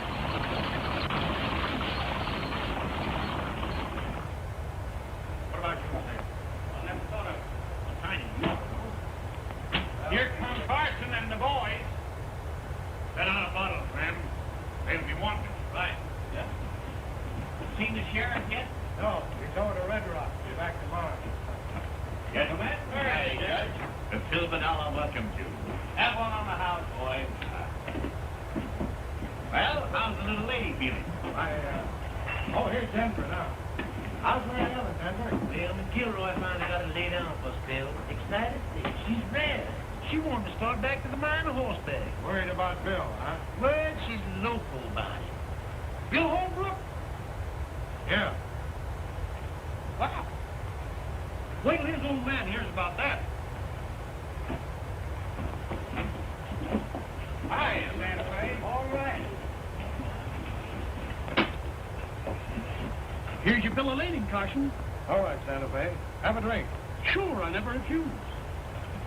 Well, are you, Santa Fe? Lot of good that's gonna do us. 7 tons of ore on the car and 7 more in the bottom of the canyon. Yeah, that old Rip Big and Buzzard is. What is his name? The banker? Stolson? Ask him. He won't wait 5 minutes for us to. He'd love to get his hooks into that mine. Well, that's pretty near now, yeah? Time enough for another load. The text got through. Say, who's your loud done it? Up in the wagons? Yeah. Well, I'd say it was Cash Holbrook. Don't you think that's a pretty broad statement, young fella? Well, giving you a straight answer, Judge, I don't. You talk a whole lot with your mouth, don't you, Steve? He's right.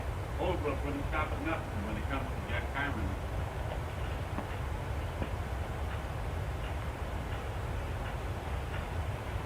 Hey, Cash Holbrook just rode in town. Yeah?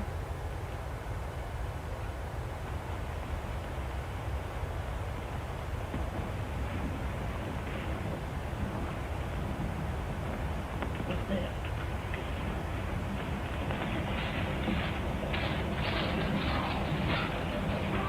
It's Bill.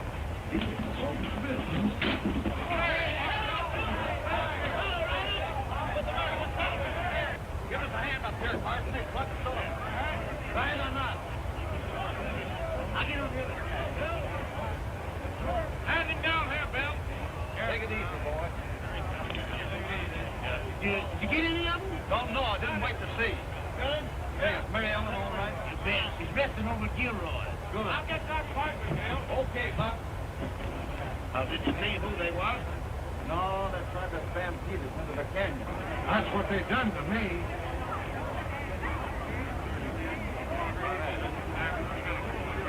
Carson, you get that ore over there in the car. Yeah. Santa Fe, go along with him and hurry that bill of lading, will you? Sure thing, Bill. I'll have it here in 10 minutes. Coming? You can go in and tell old man Stilton to write paid in full right across that note of mine. Bill! Bill, you're safe! I know you'd try and bring those wagons through, and I... Oh, Bill! Wagons had to come in, honey. And I had to know how you were. Oh, I'm all right, but... Well, you'll have to go back there, and I won't let you, Bill. I couldn't stand it.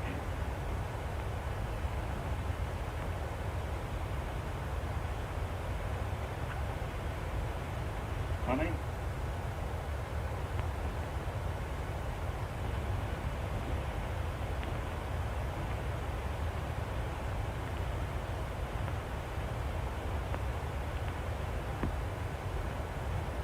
Judge Matthews, do you think you could arrange to marry a couple of people, say about 4 o'clock this afternoon?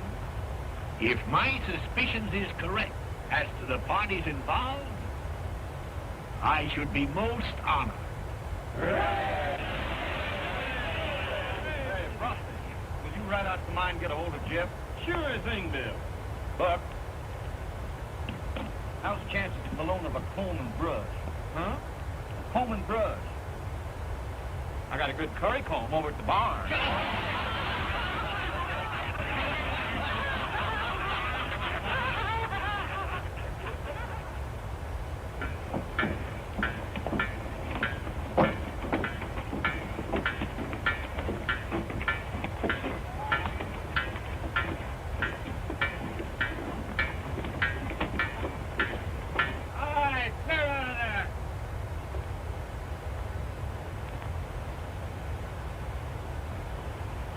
You all right here, Dynamite? Yeah, plenty far. You know, Cameron, if I'm right, of course, I could be wrong, but if I'm right... Wait till I get these jacks up to the corral, Dynamite. Last and forth. Go ahead, Ryan. As I was saying, of course, I can be wrong, but if I'm right, there's somebody taking dynamite out of my powder house. Taken? You mean stealing? Yes, sir. Now, today, I counted out what I had. Then I figured out what I ought to have. And there's somebody around here... Hey, by heck, you know, that fits in with something that happened last night. Somebody around here stealing it. Say, look here, Jeff. You know, I didn't sleep very well last night, and I heard something because I couldn't do it with the bad tooth I got here, see? I Sergeant. And if I find out who it is,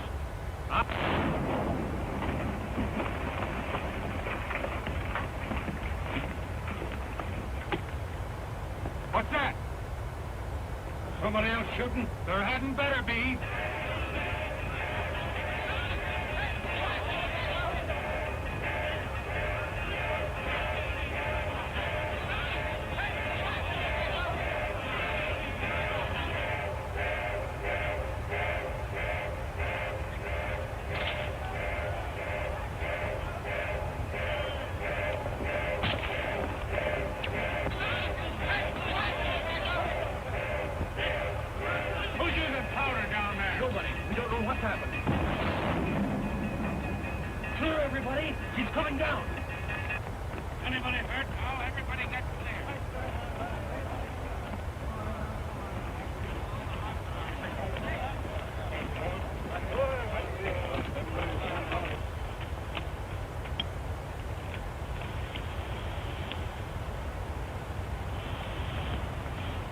A minute ago, that was a producing mine, paying its way.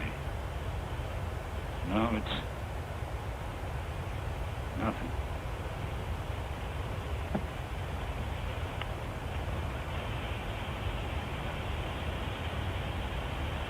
Brett, got a ride into town. I don't feel quite up to it. Tell Bill, Cameron Mining Company ain't in business anymore.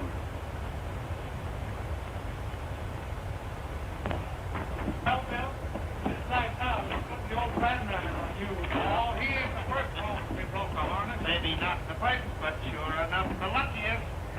My boy, in my many years as three-side justice in this here township, I have never looked both to slicing the holy bonds of matrimony unto no young couple with more salutious feelings of admiration and esteem.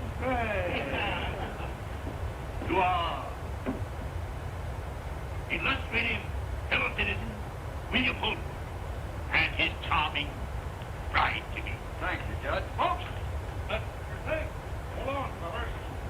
Right after the west, me and Buck here is giving a barbecue up to the ranch. And everybody in town's invited. Does that take in cash?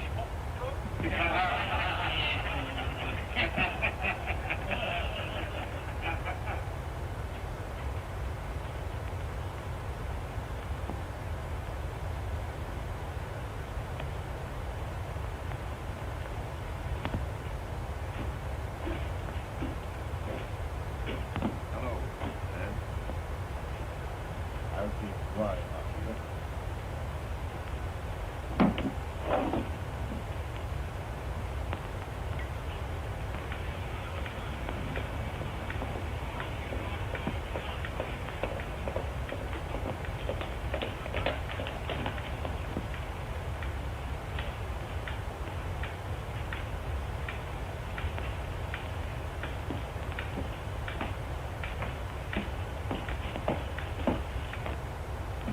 Over.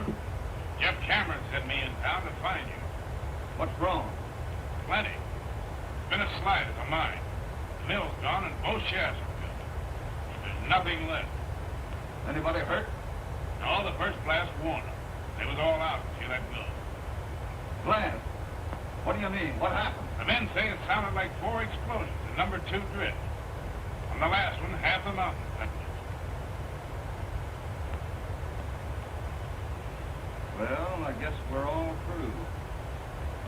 What do they think happened? They think what have this town. What's that? Cash Holden.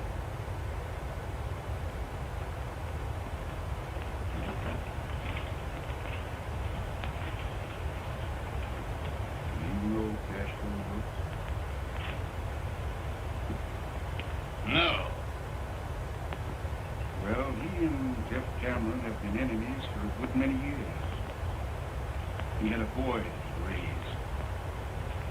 threw him out of his house. Folks always said that he was mighty fond of that boy. Didn't look much like it when he done that.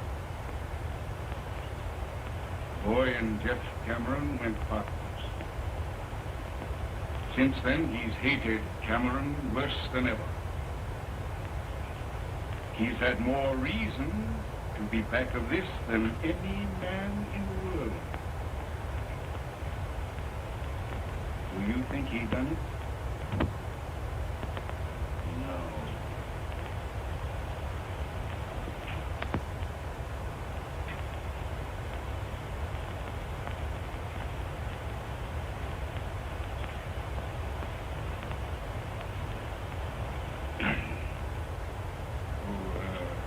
Coming. The bank opens up in the morning. I want my account fixed up so as it can be drawed on right up to the last 2-bit piece. And my boy. Yeah. I'll take rye, bartender.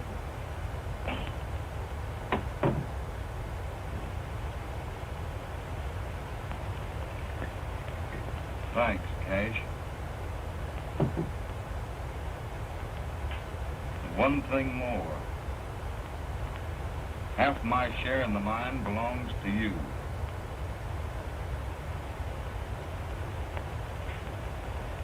If that's the way you want it.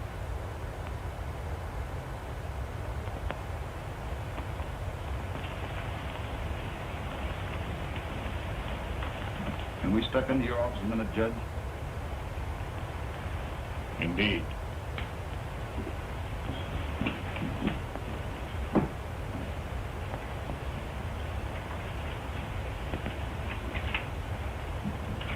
I want you to arrange something for me, Judge. I'll be glad to.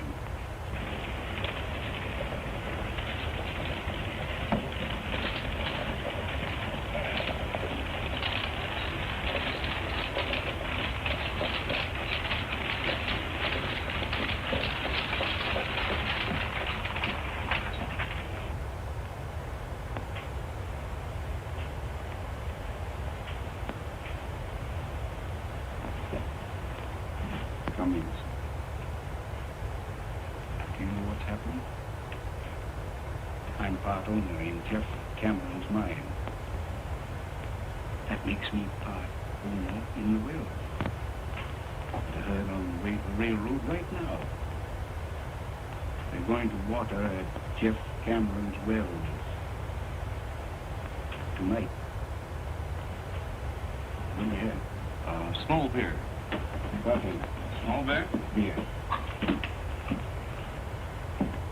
To cash, Goldwood. Half interest? In my share.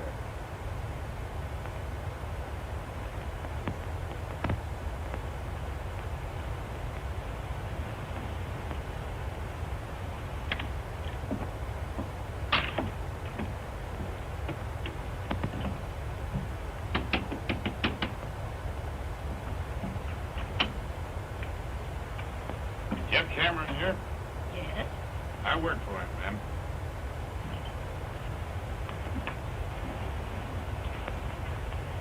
Sign it right there, my boy.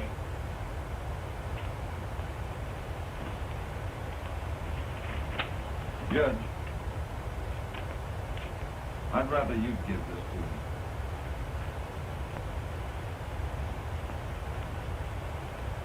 How about the wedding? Don't you want him there? Sure I do, but he'd never come. I'll see you at the courthouse, 4 o'clock. All right, Judge.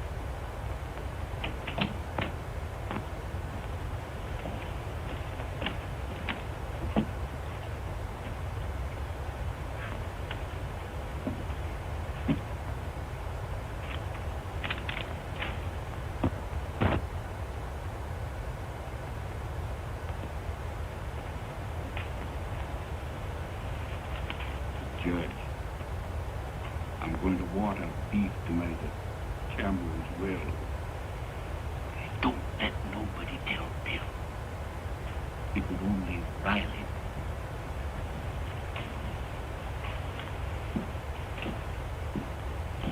goes trouble. Where is Bill?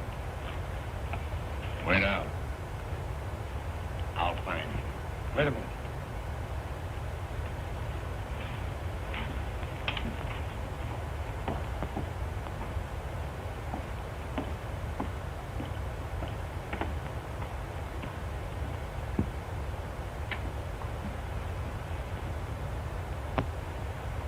Hello, Jeff. Glad you got in all right. First time I've had a chance to ask you about Mary Ellen.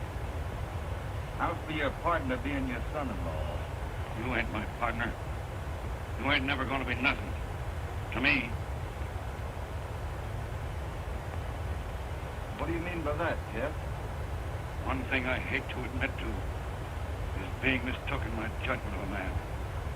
I've always told myself you wasn't a Holbrook. But you are.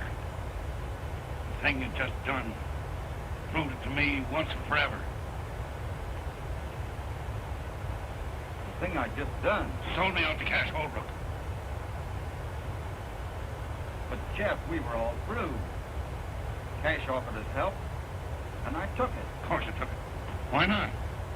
You'd side with him against me. And believe him when he lied it was to help me. Help me. He's been trying to get a hold of my wells ever since we split. Now he's done it, and you helped him. You're wrong, Jeff. Wrong? And him driving his cattle in there tonight? Answer that. Say, how did you hear all this, Jeff? You ain't answered me yet. I said, how did you hear it? Rand's breath happened to be right there. You forgot that.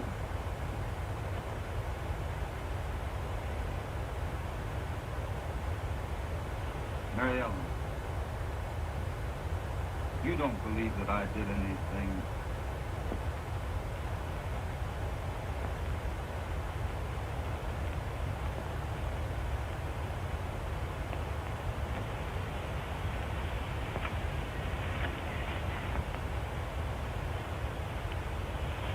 We all better be getting over to the courthouse, Bob. Most time for the splicing. Might not be any. What's that? Let's have a drink. No thanks.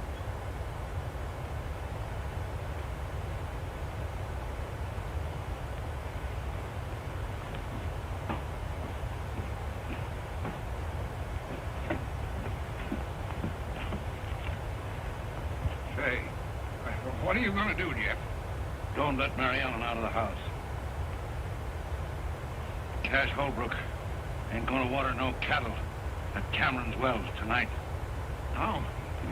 You're going to... Don't let Mary Ellen out of the house.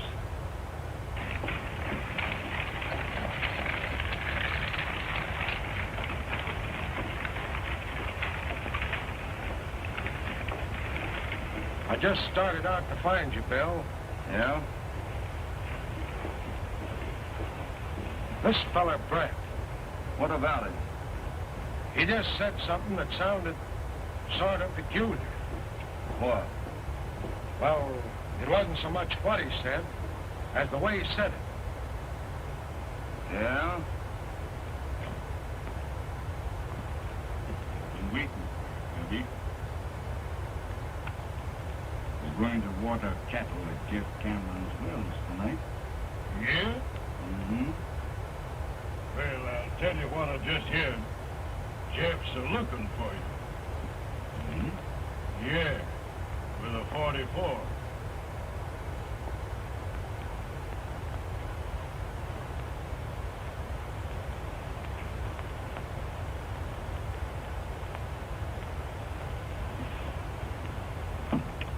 Bob, I think you're right about this fellow, Brett.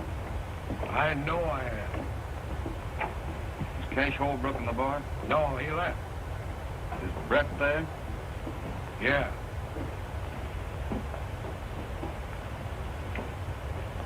Don't follow me in there too soon.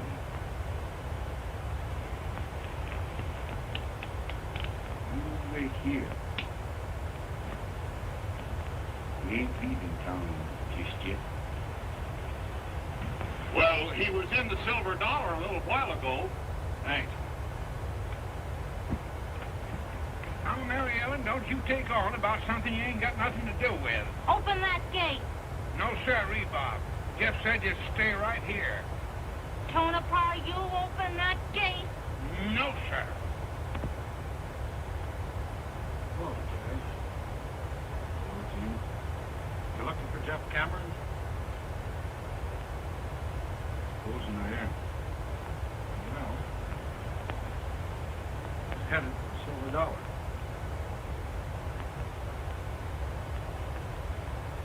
Thanks.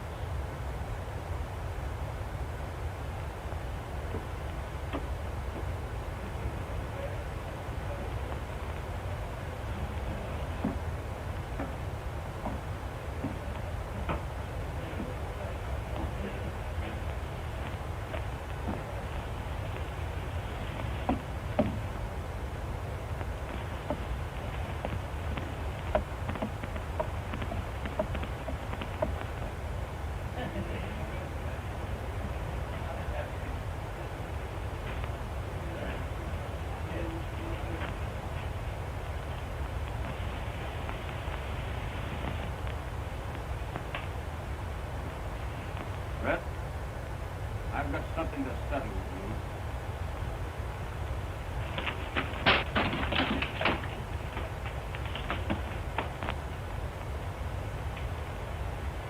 I never thought I'd have to kill a man, but it may be that I will. Brett, you're back of all this trouble, and what you've done may cost the lives of two of the finest men on this earth. Now talk. Out loud so everybody can hear you. And clear Cache Holbrook. If you lie to me, I'll know it. And Brett, I'll kill you. All right, Holbrook. Here it is. I did everything. Wagons, mine and all. And I'd do it again. If you or any other man come between me and what I want. That enough?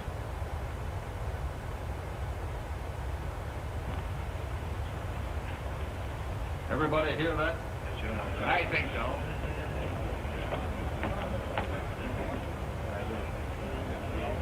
Get moving.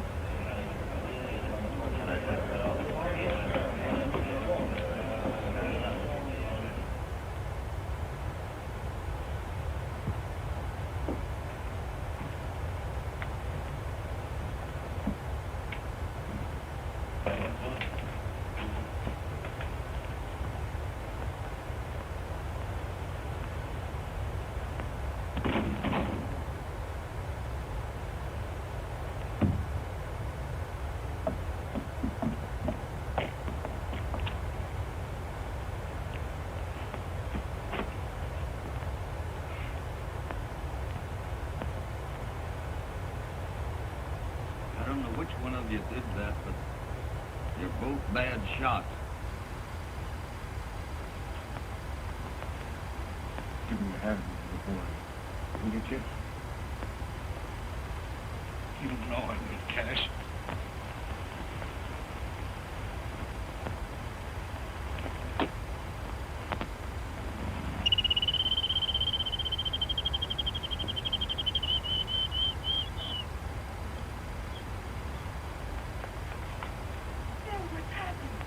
Only one thing.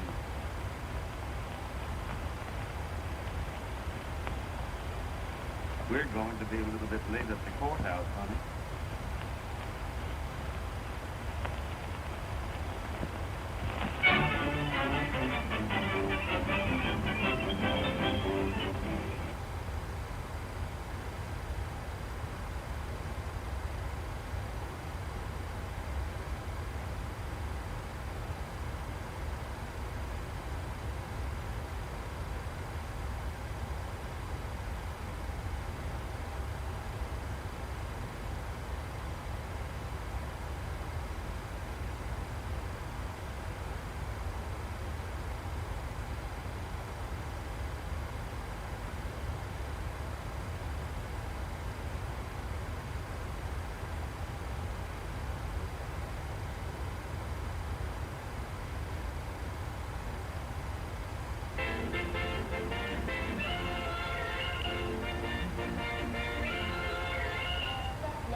racket. Tails go into the ball.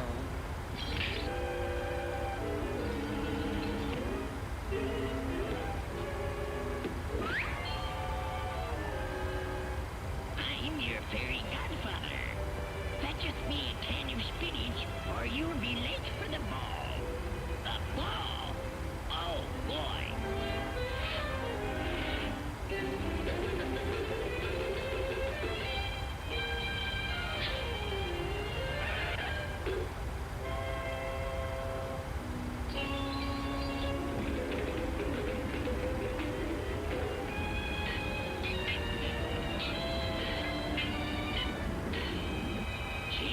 Now I can go to the ball. Just a minute. You can't go in them range.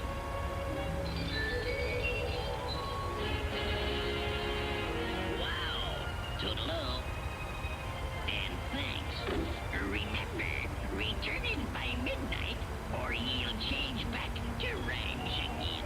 Well, what do you know? He disappeared.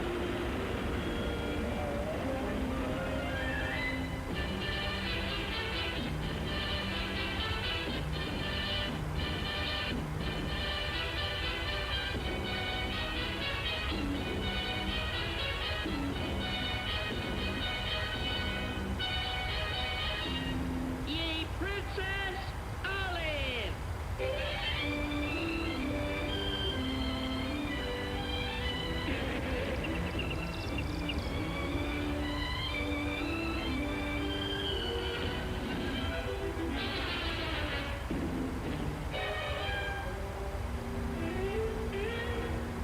Allow me there, princess.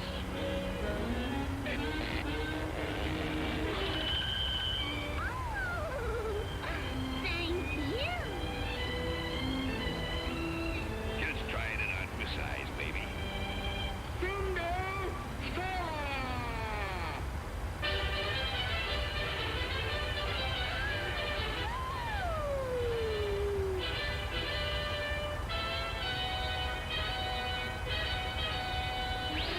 Ah, ma chérie. Cometh with me to ye Casbah. Listen, you runt. I seen it her first. So it what? Boys, boys! Now ye men who festeth with ye bow and arrow shall leadeth me down ye straight and narrow. Okay, baby. We're as good as hitched right now.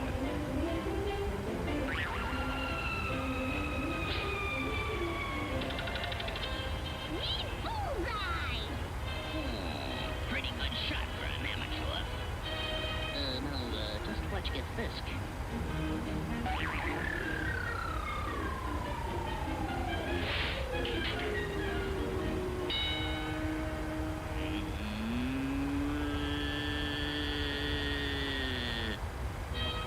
Real bullseye! Pistol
Alright, we're about 88 miles away from top of descent, so we're going to start entering in our descent information now. As we come into Halifax, as you've been noticing the weather being posted in the chat, it's pretty bad conditions. Almost at minimums in Halifax at the moment. We'll see how it is when we finally get there. Taking a look at the map, as you can see here, basically we're going to fly up to about here, then we're going to turn in towards Halifax and join the ILS for runway 05. So kind of a little bit of a squiggly line to the right, but more or less straight. So we're just going to close the map down now. We don't need it anymore. And we can start doing our planning for descent. So destination weather. Let me get the latest. I'll throw it into the chat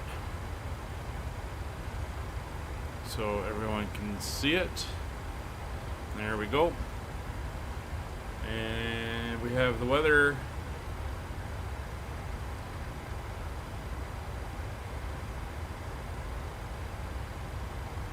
And we get our arrival data now. So down we go to destination. We're going to enter in our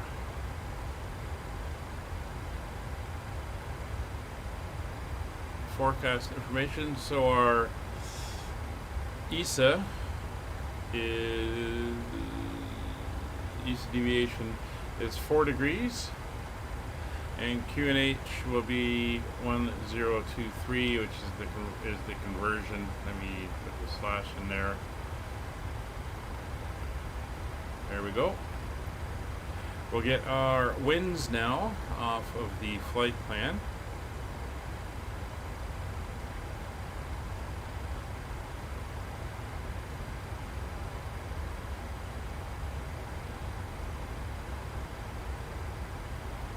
So our descent winds at flight level 200 are 264 at 20.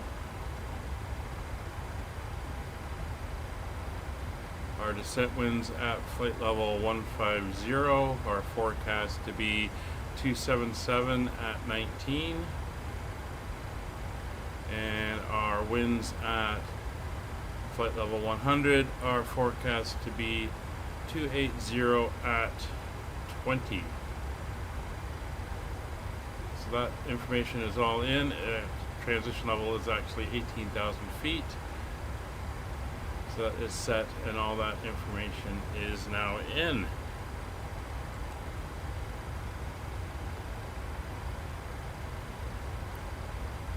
We go here to the index. We can go to our approach settings. Everything is looking good there. We're going to set our flap speed for our approach today. Our flaps are going to be 30. So we'll just click that. And there we go. So that is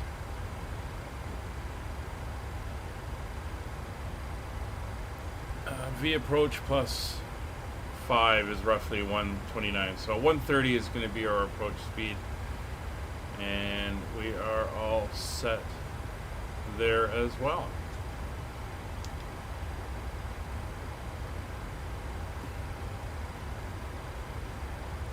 Just getting everything back to where I want it.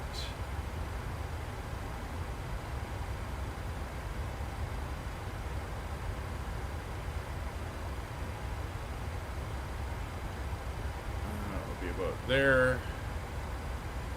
Okay.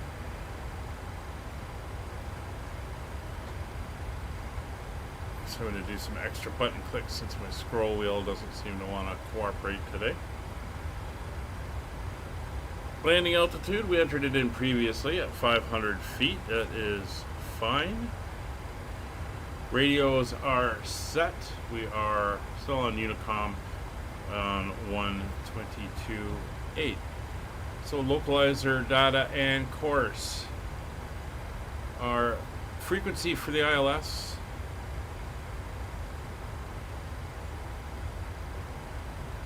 sorry, it's not, wait a minute.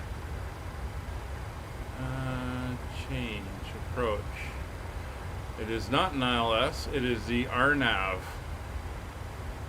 for runway 7 Zulu.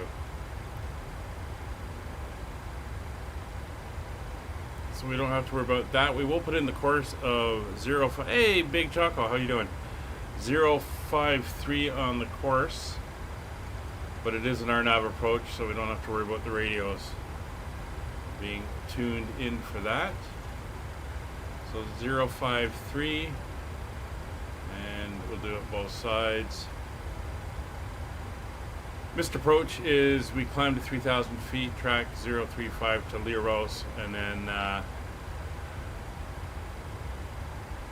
we can re-vector from there. Well, I'm not expecting to need to go around. The weather may force the issue. We'll have to see what happens. So course is all set, and that is in engine anti-ice. We're gonna not put on the engine anti-ice. It's pretty warm, so we shouldn't have to worry about that. Warning recall is clear. MCP, we're gonna set for our lower altitude of 3,000 feet.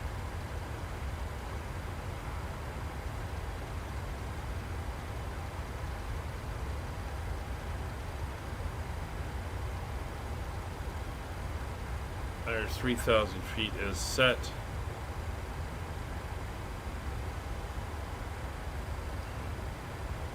Minimums for the arrival is 860 feet. So set the barrow, and we'll get that set in, 860.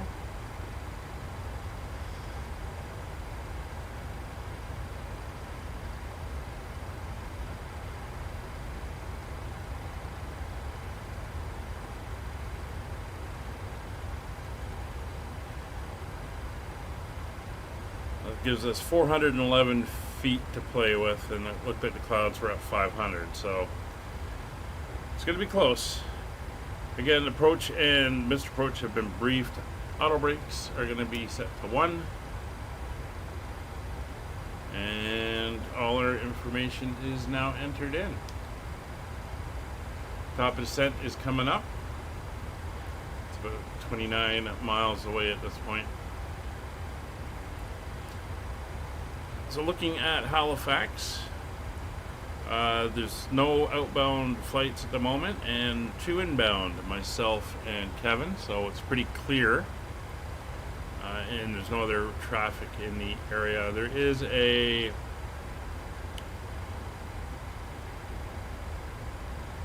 CL60, not sure what that is, heading to Boston, but it's not going to be an issue or a concern.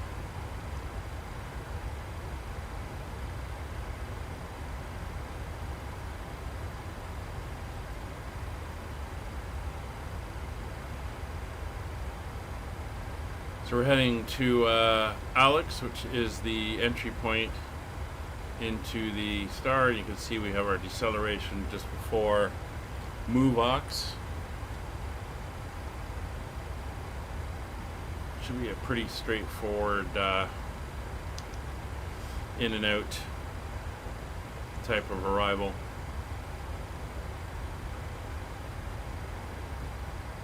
"19 miles to the top of descent.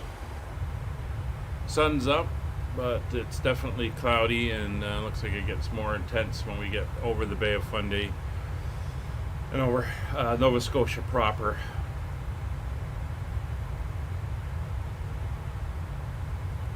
That's the coast of, I think it's Maine down below that we can see there. We're going to make a slight turn to the right and then head across the bay to Halifax itself and Nova Scotia.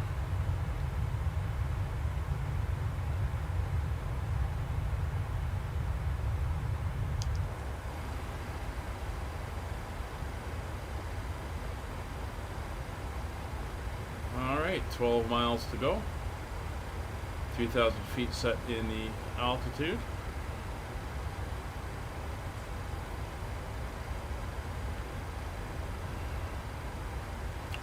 There's the turn at Alex.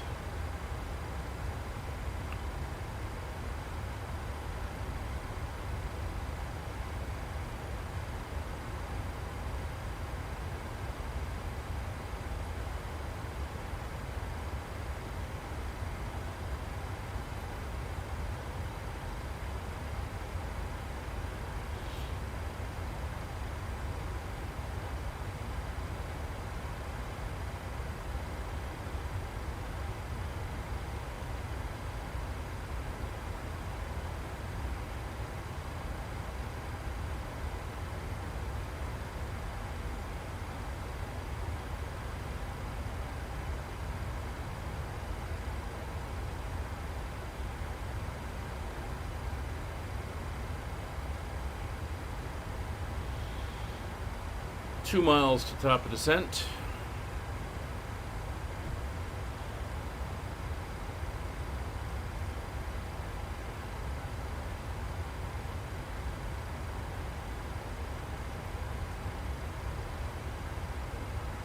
And there we go. Halifax Stanfield area traffic, Skyways 5556, leaving flight level 390 on the Fundy 5 arrival for the RNAV Zulu, runway 05, Halifax Stanfield. So our next scheduled live stream is Wednesday. We are continuing on Route 66 in the general aviation aircraft. However, our next ferry flight, which is an unscheduled event, is probably going to be tomorrow night. I'll know better tomorrow. And we will be flying tomorrow night, flying from Halifax to Iceland, and we can look at that happening at around 2300 Zulu.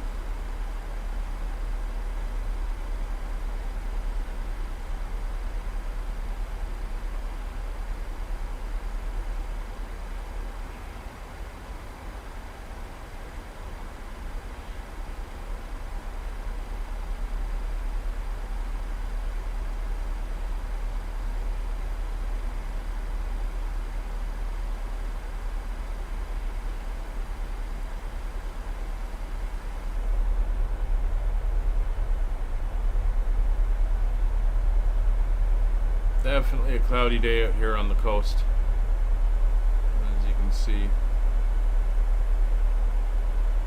There's Nova Scotia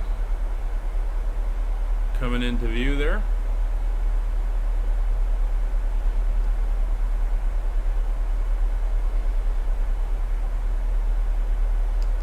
As we descend down. You definitely got the train radar on for this one. Not that there's many hills or great elevation changes, but we're going to be pretty much in the dark as we come in through these clouds.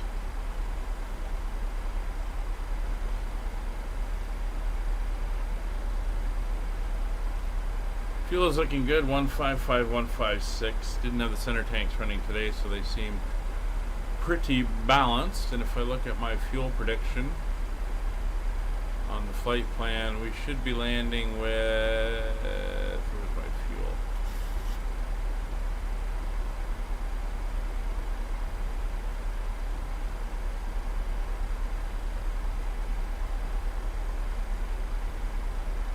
Uh, 2.6 it says.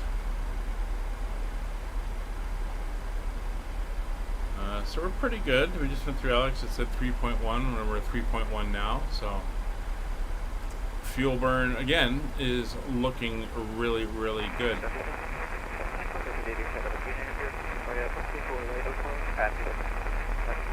That sounds like Kevin. So it looks like he's beginning his descent now.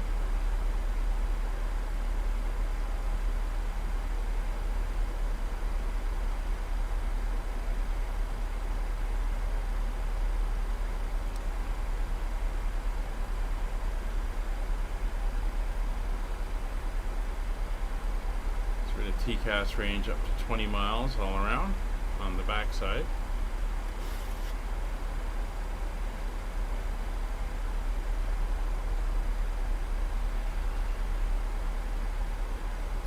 $30,000 feet.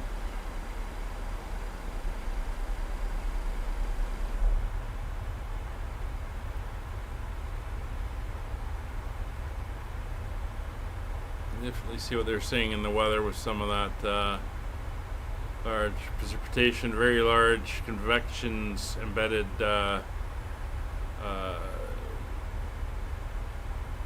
there's embedded convection currents.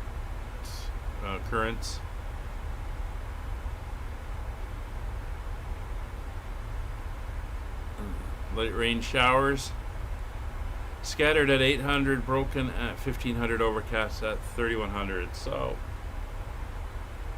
yeah, it's going to be an interesting approach.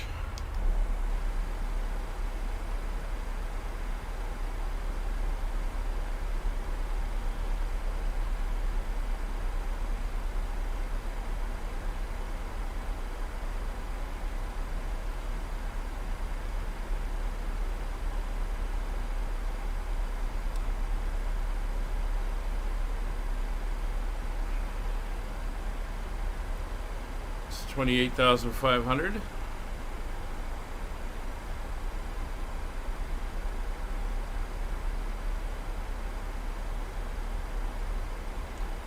Hopefully we'll have a break in the clouds, which will allow us to make minimums.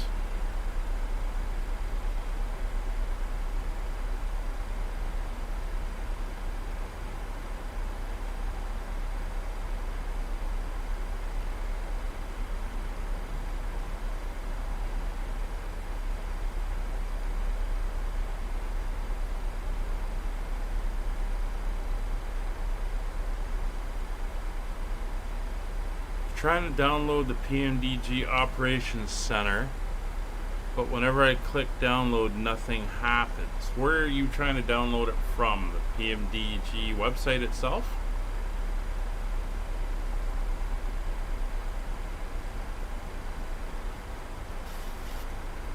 I think it would just download as a file.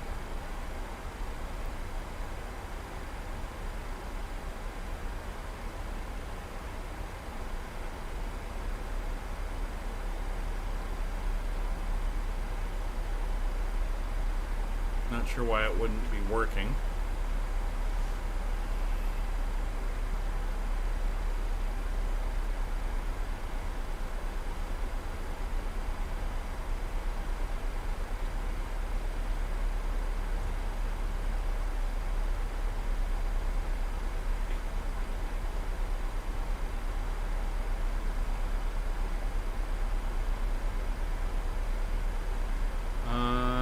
Let's see if I can.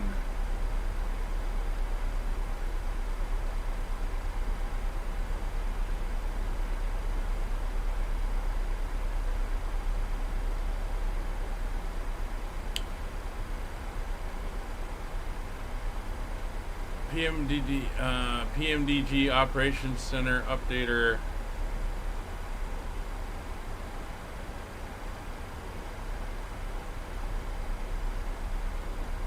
That's it.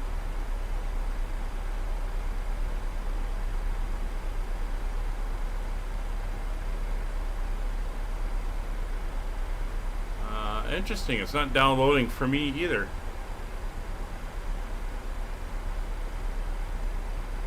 I wonder if they've got a break in the link. You might want to drop them a note and ask them. I just tried it myself and I didn't get a download. So their link to the file might be broken.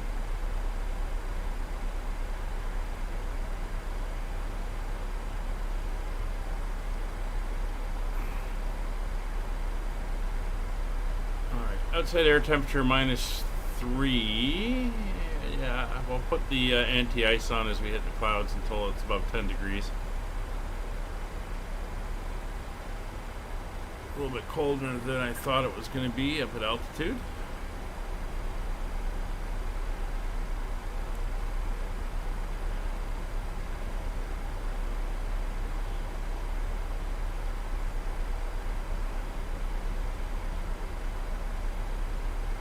Yeah, there's a link there when on the click spot. It's a pretty big link with file names and stuff, and I tried and nothing started downloading, so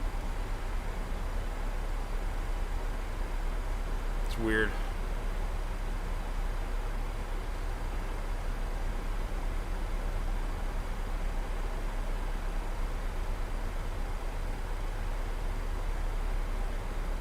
We're getting down to the clouds.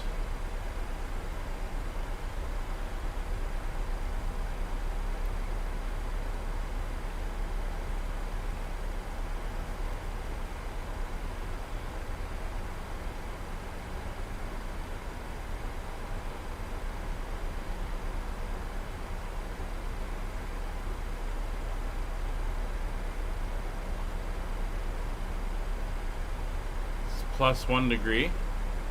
We may be okay by the time we get to the clouds.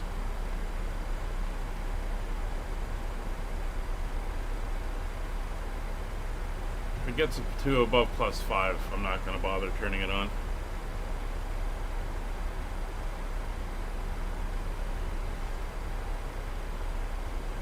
It's 19,000 feet.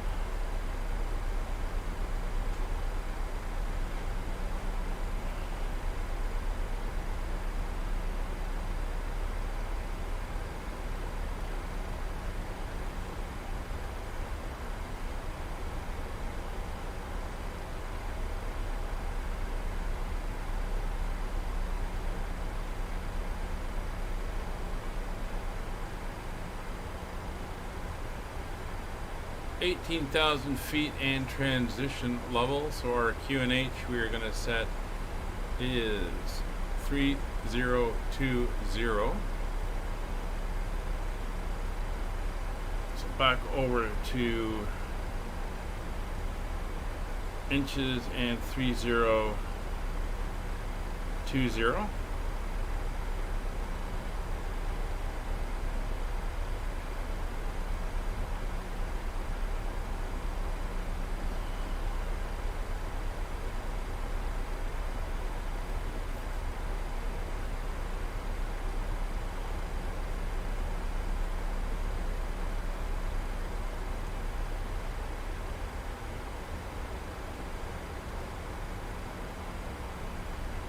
We are looking good. Kevin is well spaced behind us.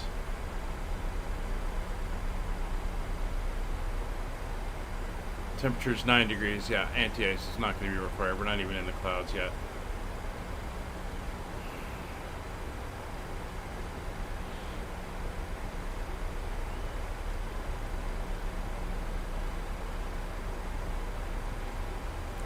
Coming up for the deceleration point.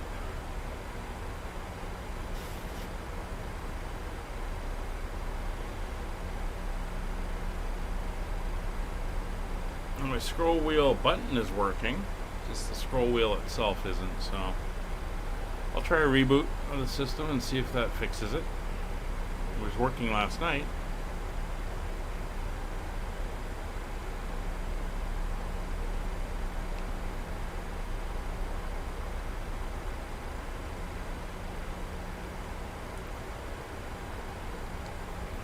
Halifax, Stanfield area traffic, Skyways 5556, however, BAFT 4600, inbound on the Fundy 5 arrival, RNAV 05, Halifax.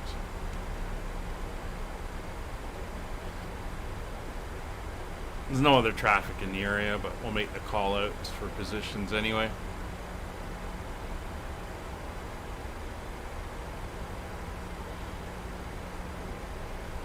We're going to be about a 2.5 hour flight time today. So a little ahead of schedule. It's all good. Fuel's 2.9. I think 2.4 was what we should have on the ground.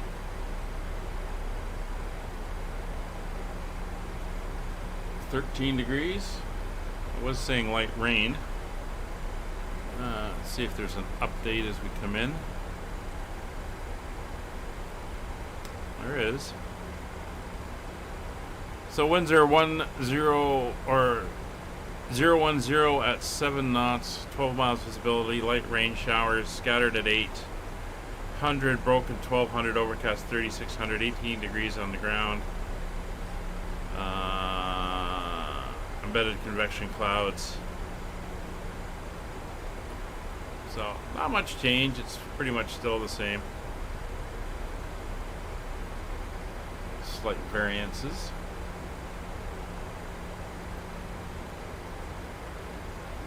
Just through 12,000 feet.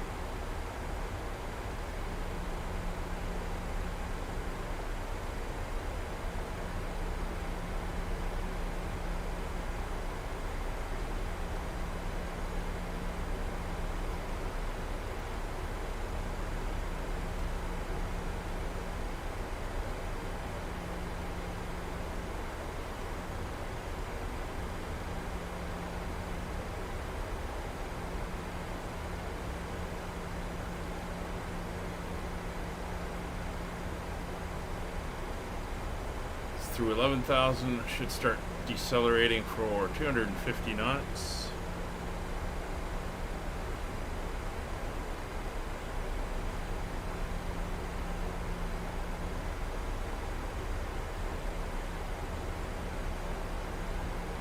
nose is coming up.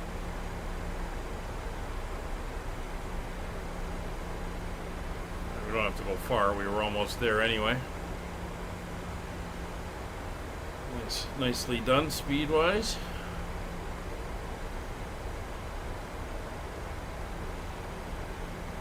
Speed's coming back.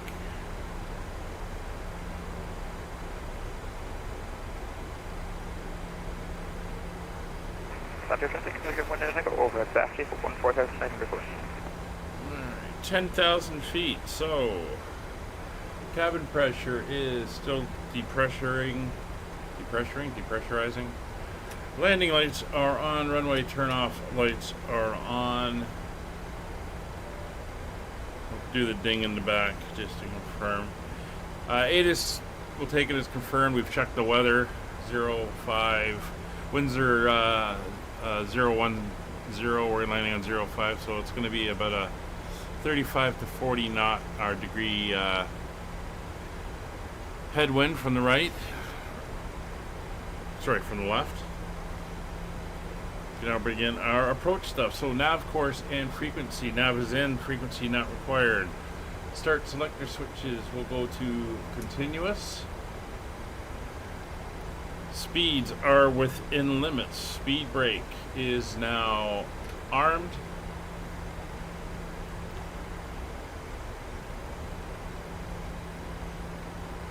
Approach mode 1 required.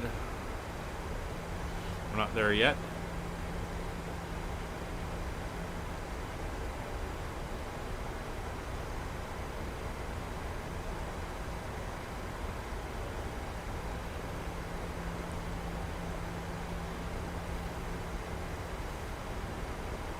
Alright, we're now making a turn in for the initial approach fix at Haro.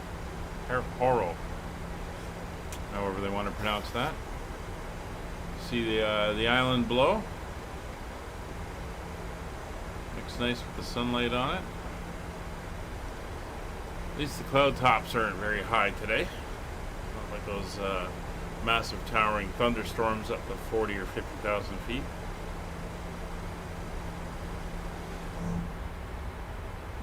Looking very nice. Go over to this side there. Coming over some of the lakes.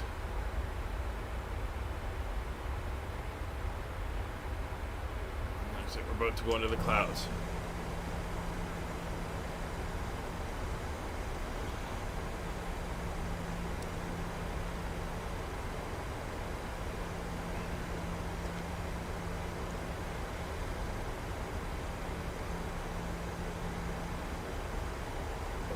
When we get up to Harrow, we'll activate our approach mode, as that is the initial approach fix for the landing. –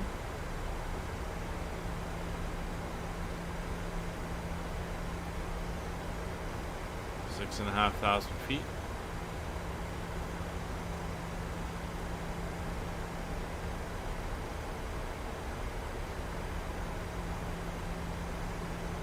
Here's the start of the clouds.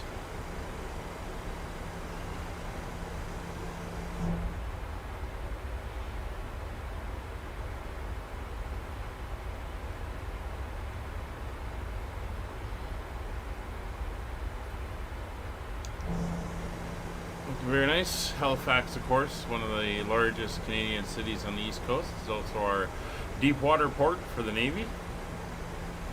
And a lot of commercial shipping in and out of Halifax.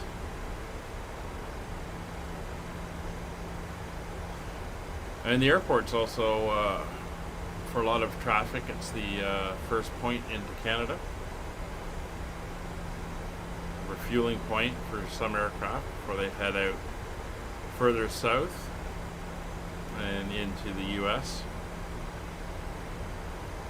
Usually the smaller cargo planes and stuff that don't have the legs to go all the way. Today we're going to be pulling up at the Air Canada hangar. We're not going to be going to the gates. We have no passengers and this is a ferry flight, so we'll be stopping at the Air Canada service hangar. We do have the scenery for here, so it's all nicely modeled, as you will see when we get there.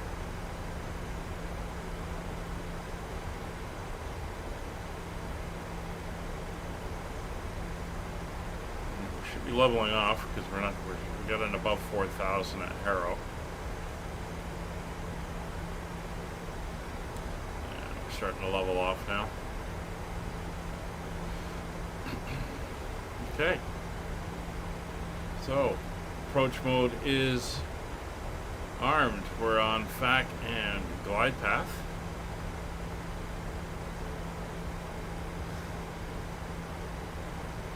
Are both armed.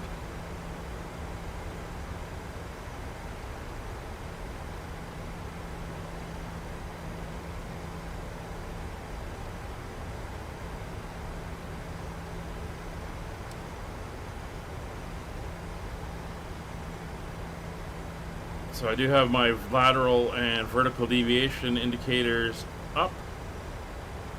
They're all good. We are at 220 knots, so speed check flaps 1.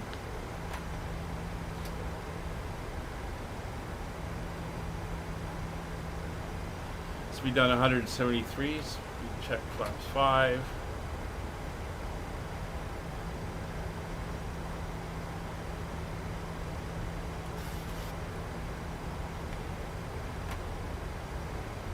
We're going down to flaps 15. As we dip below 200 knots, there's 10 degrees of flaps. 200 knots is my flaps 15 limit. And flaps 15. Speed's down to 173.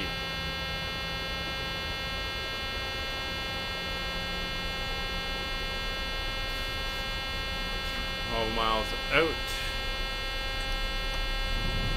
Gear coming down now. A little early, but gotta shut that buzzer off. Speed's below 180, so I think that's why the flat horn's going off.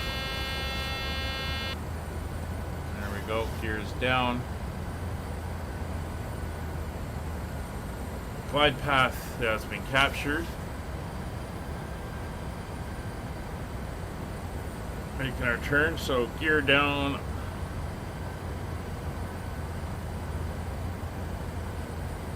Autopilot flaps and go around. Altitude is set for 3,000. Autopilot auto throttles as required, so we just got to do flaps 30. Once we get around the corner here, and we can set our speed. Speed being set to, there we go, there's our rollout.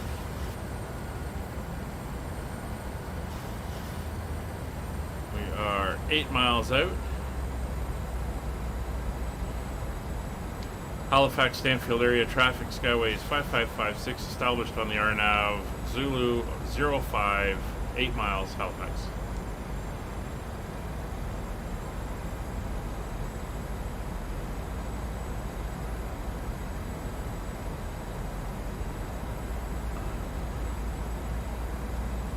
Speed down to 130.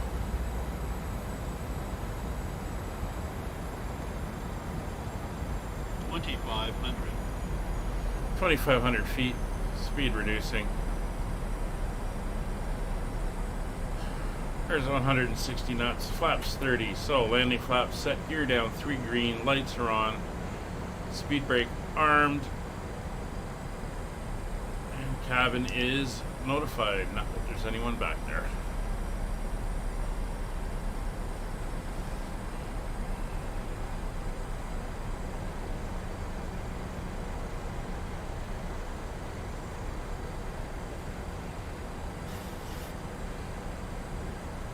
Minimums are 860 feet on the barrel.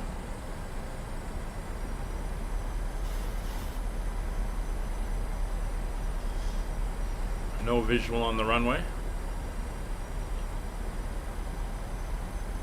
See, Kevin, this isn't fair. You're getting a little bit of an advance look at Stanfield traffic, American 1 Tango, overhead, Harrow, 15 miles out, inbound, RNAV 05.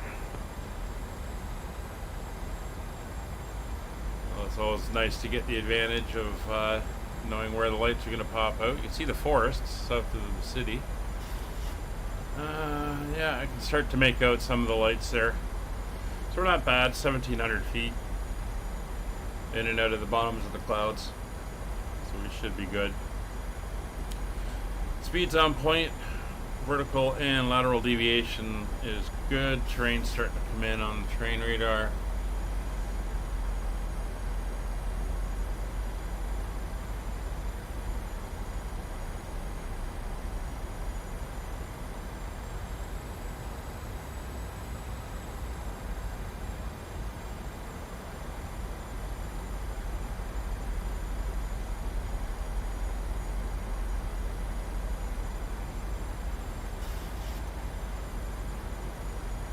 $1,000 to go.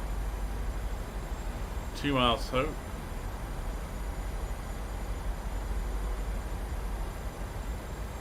Do have the runway in sight, very faintly in the mist. I have the lights, and we're getting some rain.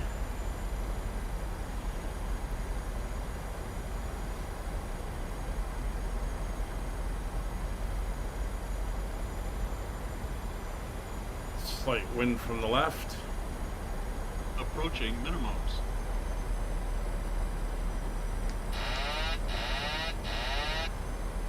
I have control. Minimums. Landing. There's that wind.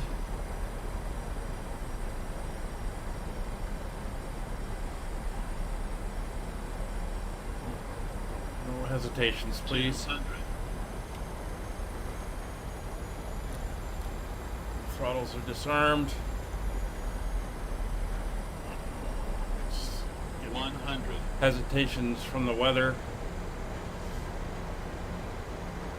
40. 30. 20. 10. Good traffic, American 1 Tango established RNAV 05. That was not the wind, that was hesitations and me fighting to get through the hesitations. I think my system was kind of at the limit there.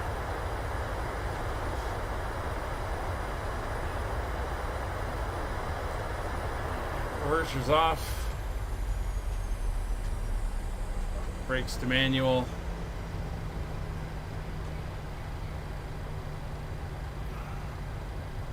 You can see it hesitating there. Oh, that was fun.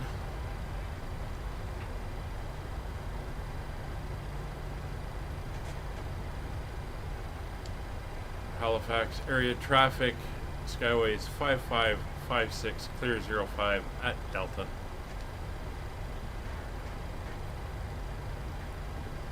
Welcome to Halifax. Oh, brake there, flaps up, speed brakes disarmed. Oh yeah, she's a little bit hesitaty. That's the weather doing that. Transponder to standby, position light to steady, landing lights are up, runway turn off lights are up, taxi light on, APU starting, anti-ice is fine, probe heat's coming off, engine start switches off, no, other way, there we go, and auto brake is off. Alright, we'll taxi over.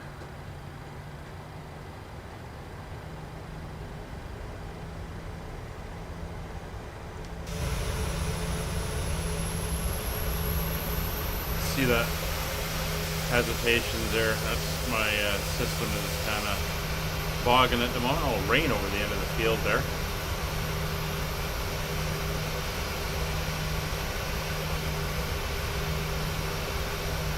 I think I am going to go look into getting that graphics card. There's the Air Canada hangar down there. That's where we're headed. And there's Kevin coming in.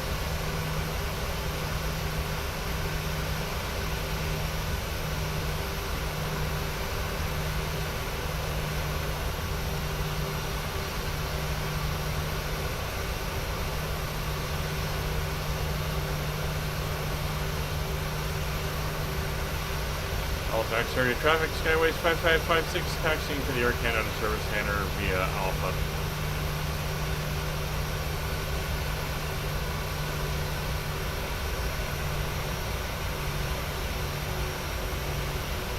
Also got to remember that I am running this sim in 4K, and that's what I'm seeing on my main screen. So this type of weather chews the graphics pretty good. But we got her down.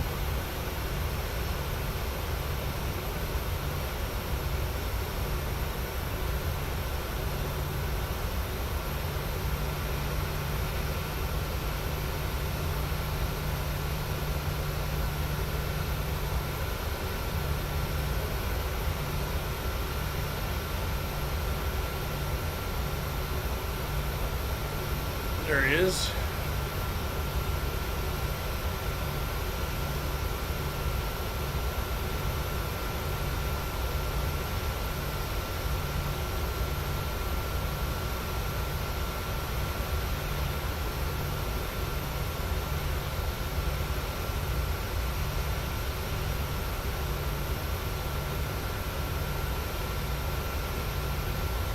Stanford traffic, American 1, take off, vacated that.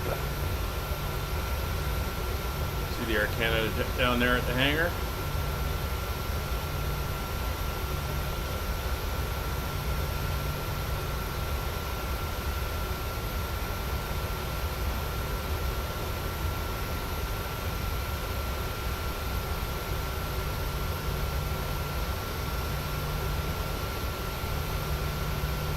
Maybe on Wednesday I'll go over to the shop and see if they've got one and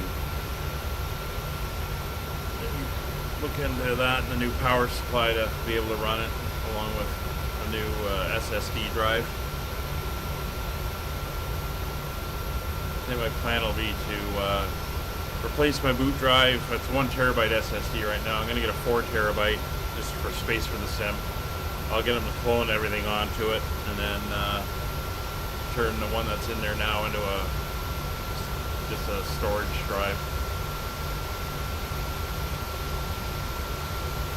Hopefully the sim will let me start out of this position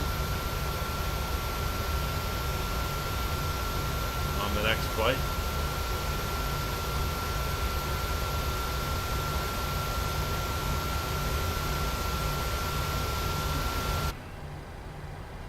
Alright, so as we come up, the APU generator is on and the APU bleeds.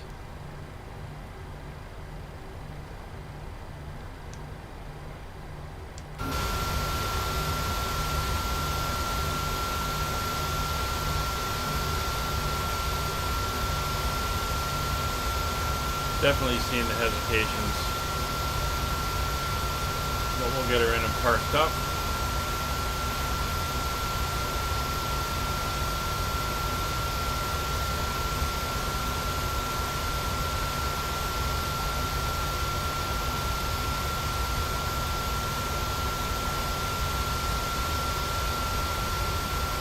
They're letting us park up here.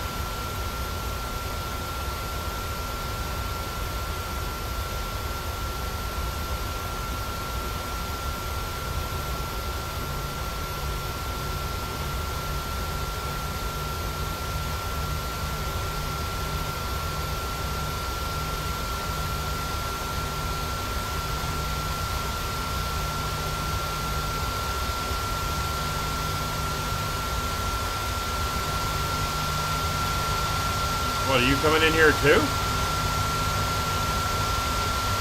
I thought you'd head for the gate.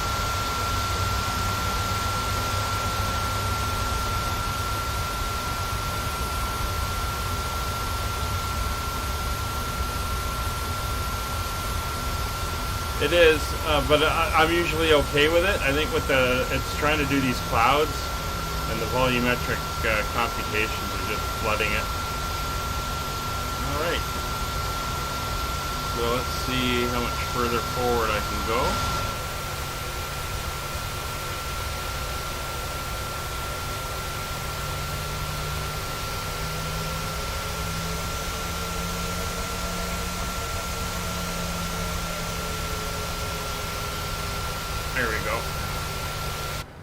fully forward now. It's raining out. Time to get this thing shut down and go in for a lobster roll in town. So, parking brake is set. The generators are on. Turn off the taxi light now. Let's get some. Not going to worry about ground power since we're running on the APU at the moment.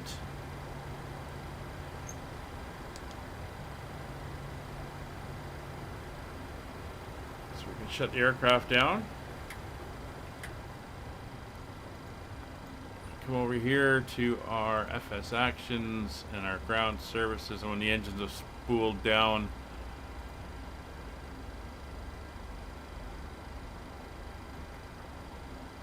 chock set, and just waiting for the engines to spool and we can get our stairs out. So the anti-collision light can now go off. Did I ever turn my dome light off? No, I didn't. Kill that. Fuel pumps back up to the overhead. Fuel pumps are now all off. Isolation valve open. And flight directors off. She's getting boggy. And off.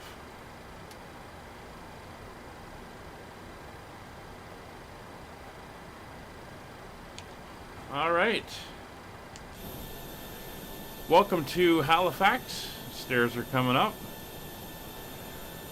Thanks for coming along with this flight from Chicago to Halifax. Tomorrow night, I'm planning, but 95% sure it'll happen. 2300 Zulu will be taking off from here and heading over to Iceland. Details will come, but I'm looking at going into Keflavik. And yeah, that's it. If you want to join our regular streams, you can join our Discord and get all the information there. Our next scheduled regular series is Wednesday. We're back in the little GA airplanes flying on Route 66. And we're going to be entering California from Arizona. So it's our last state on the trip. Thanks again for watching, everybody. We'll see you on the next one. Bye for now.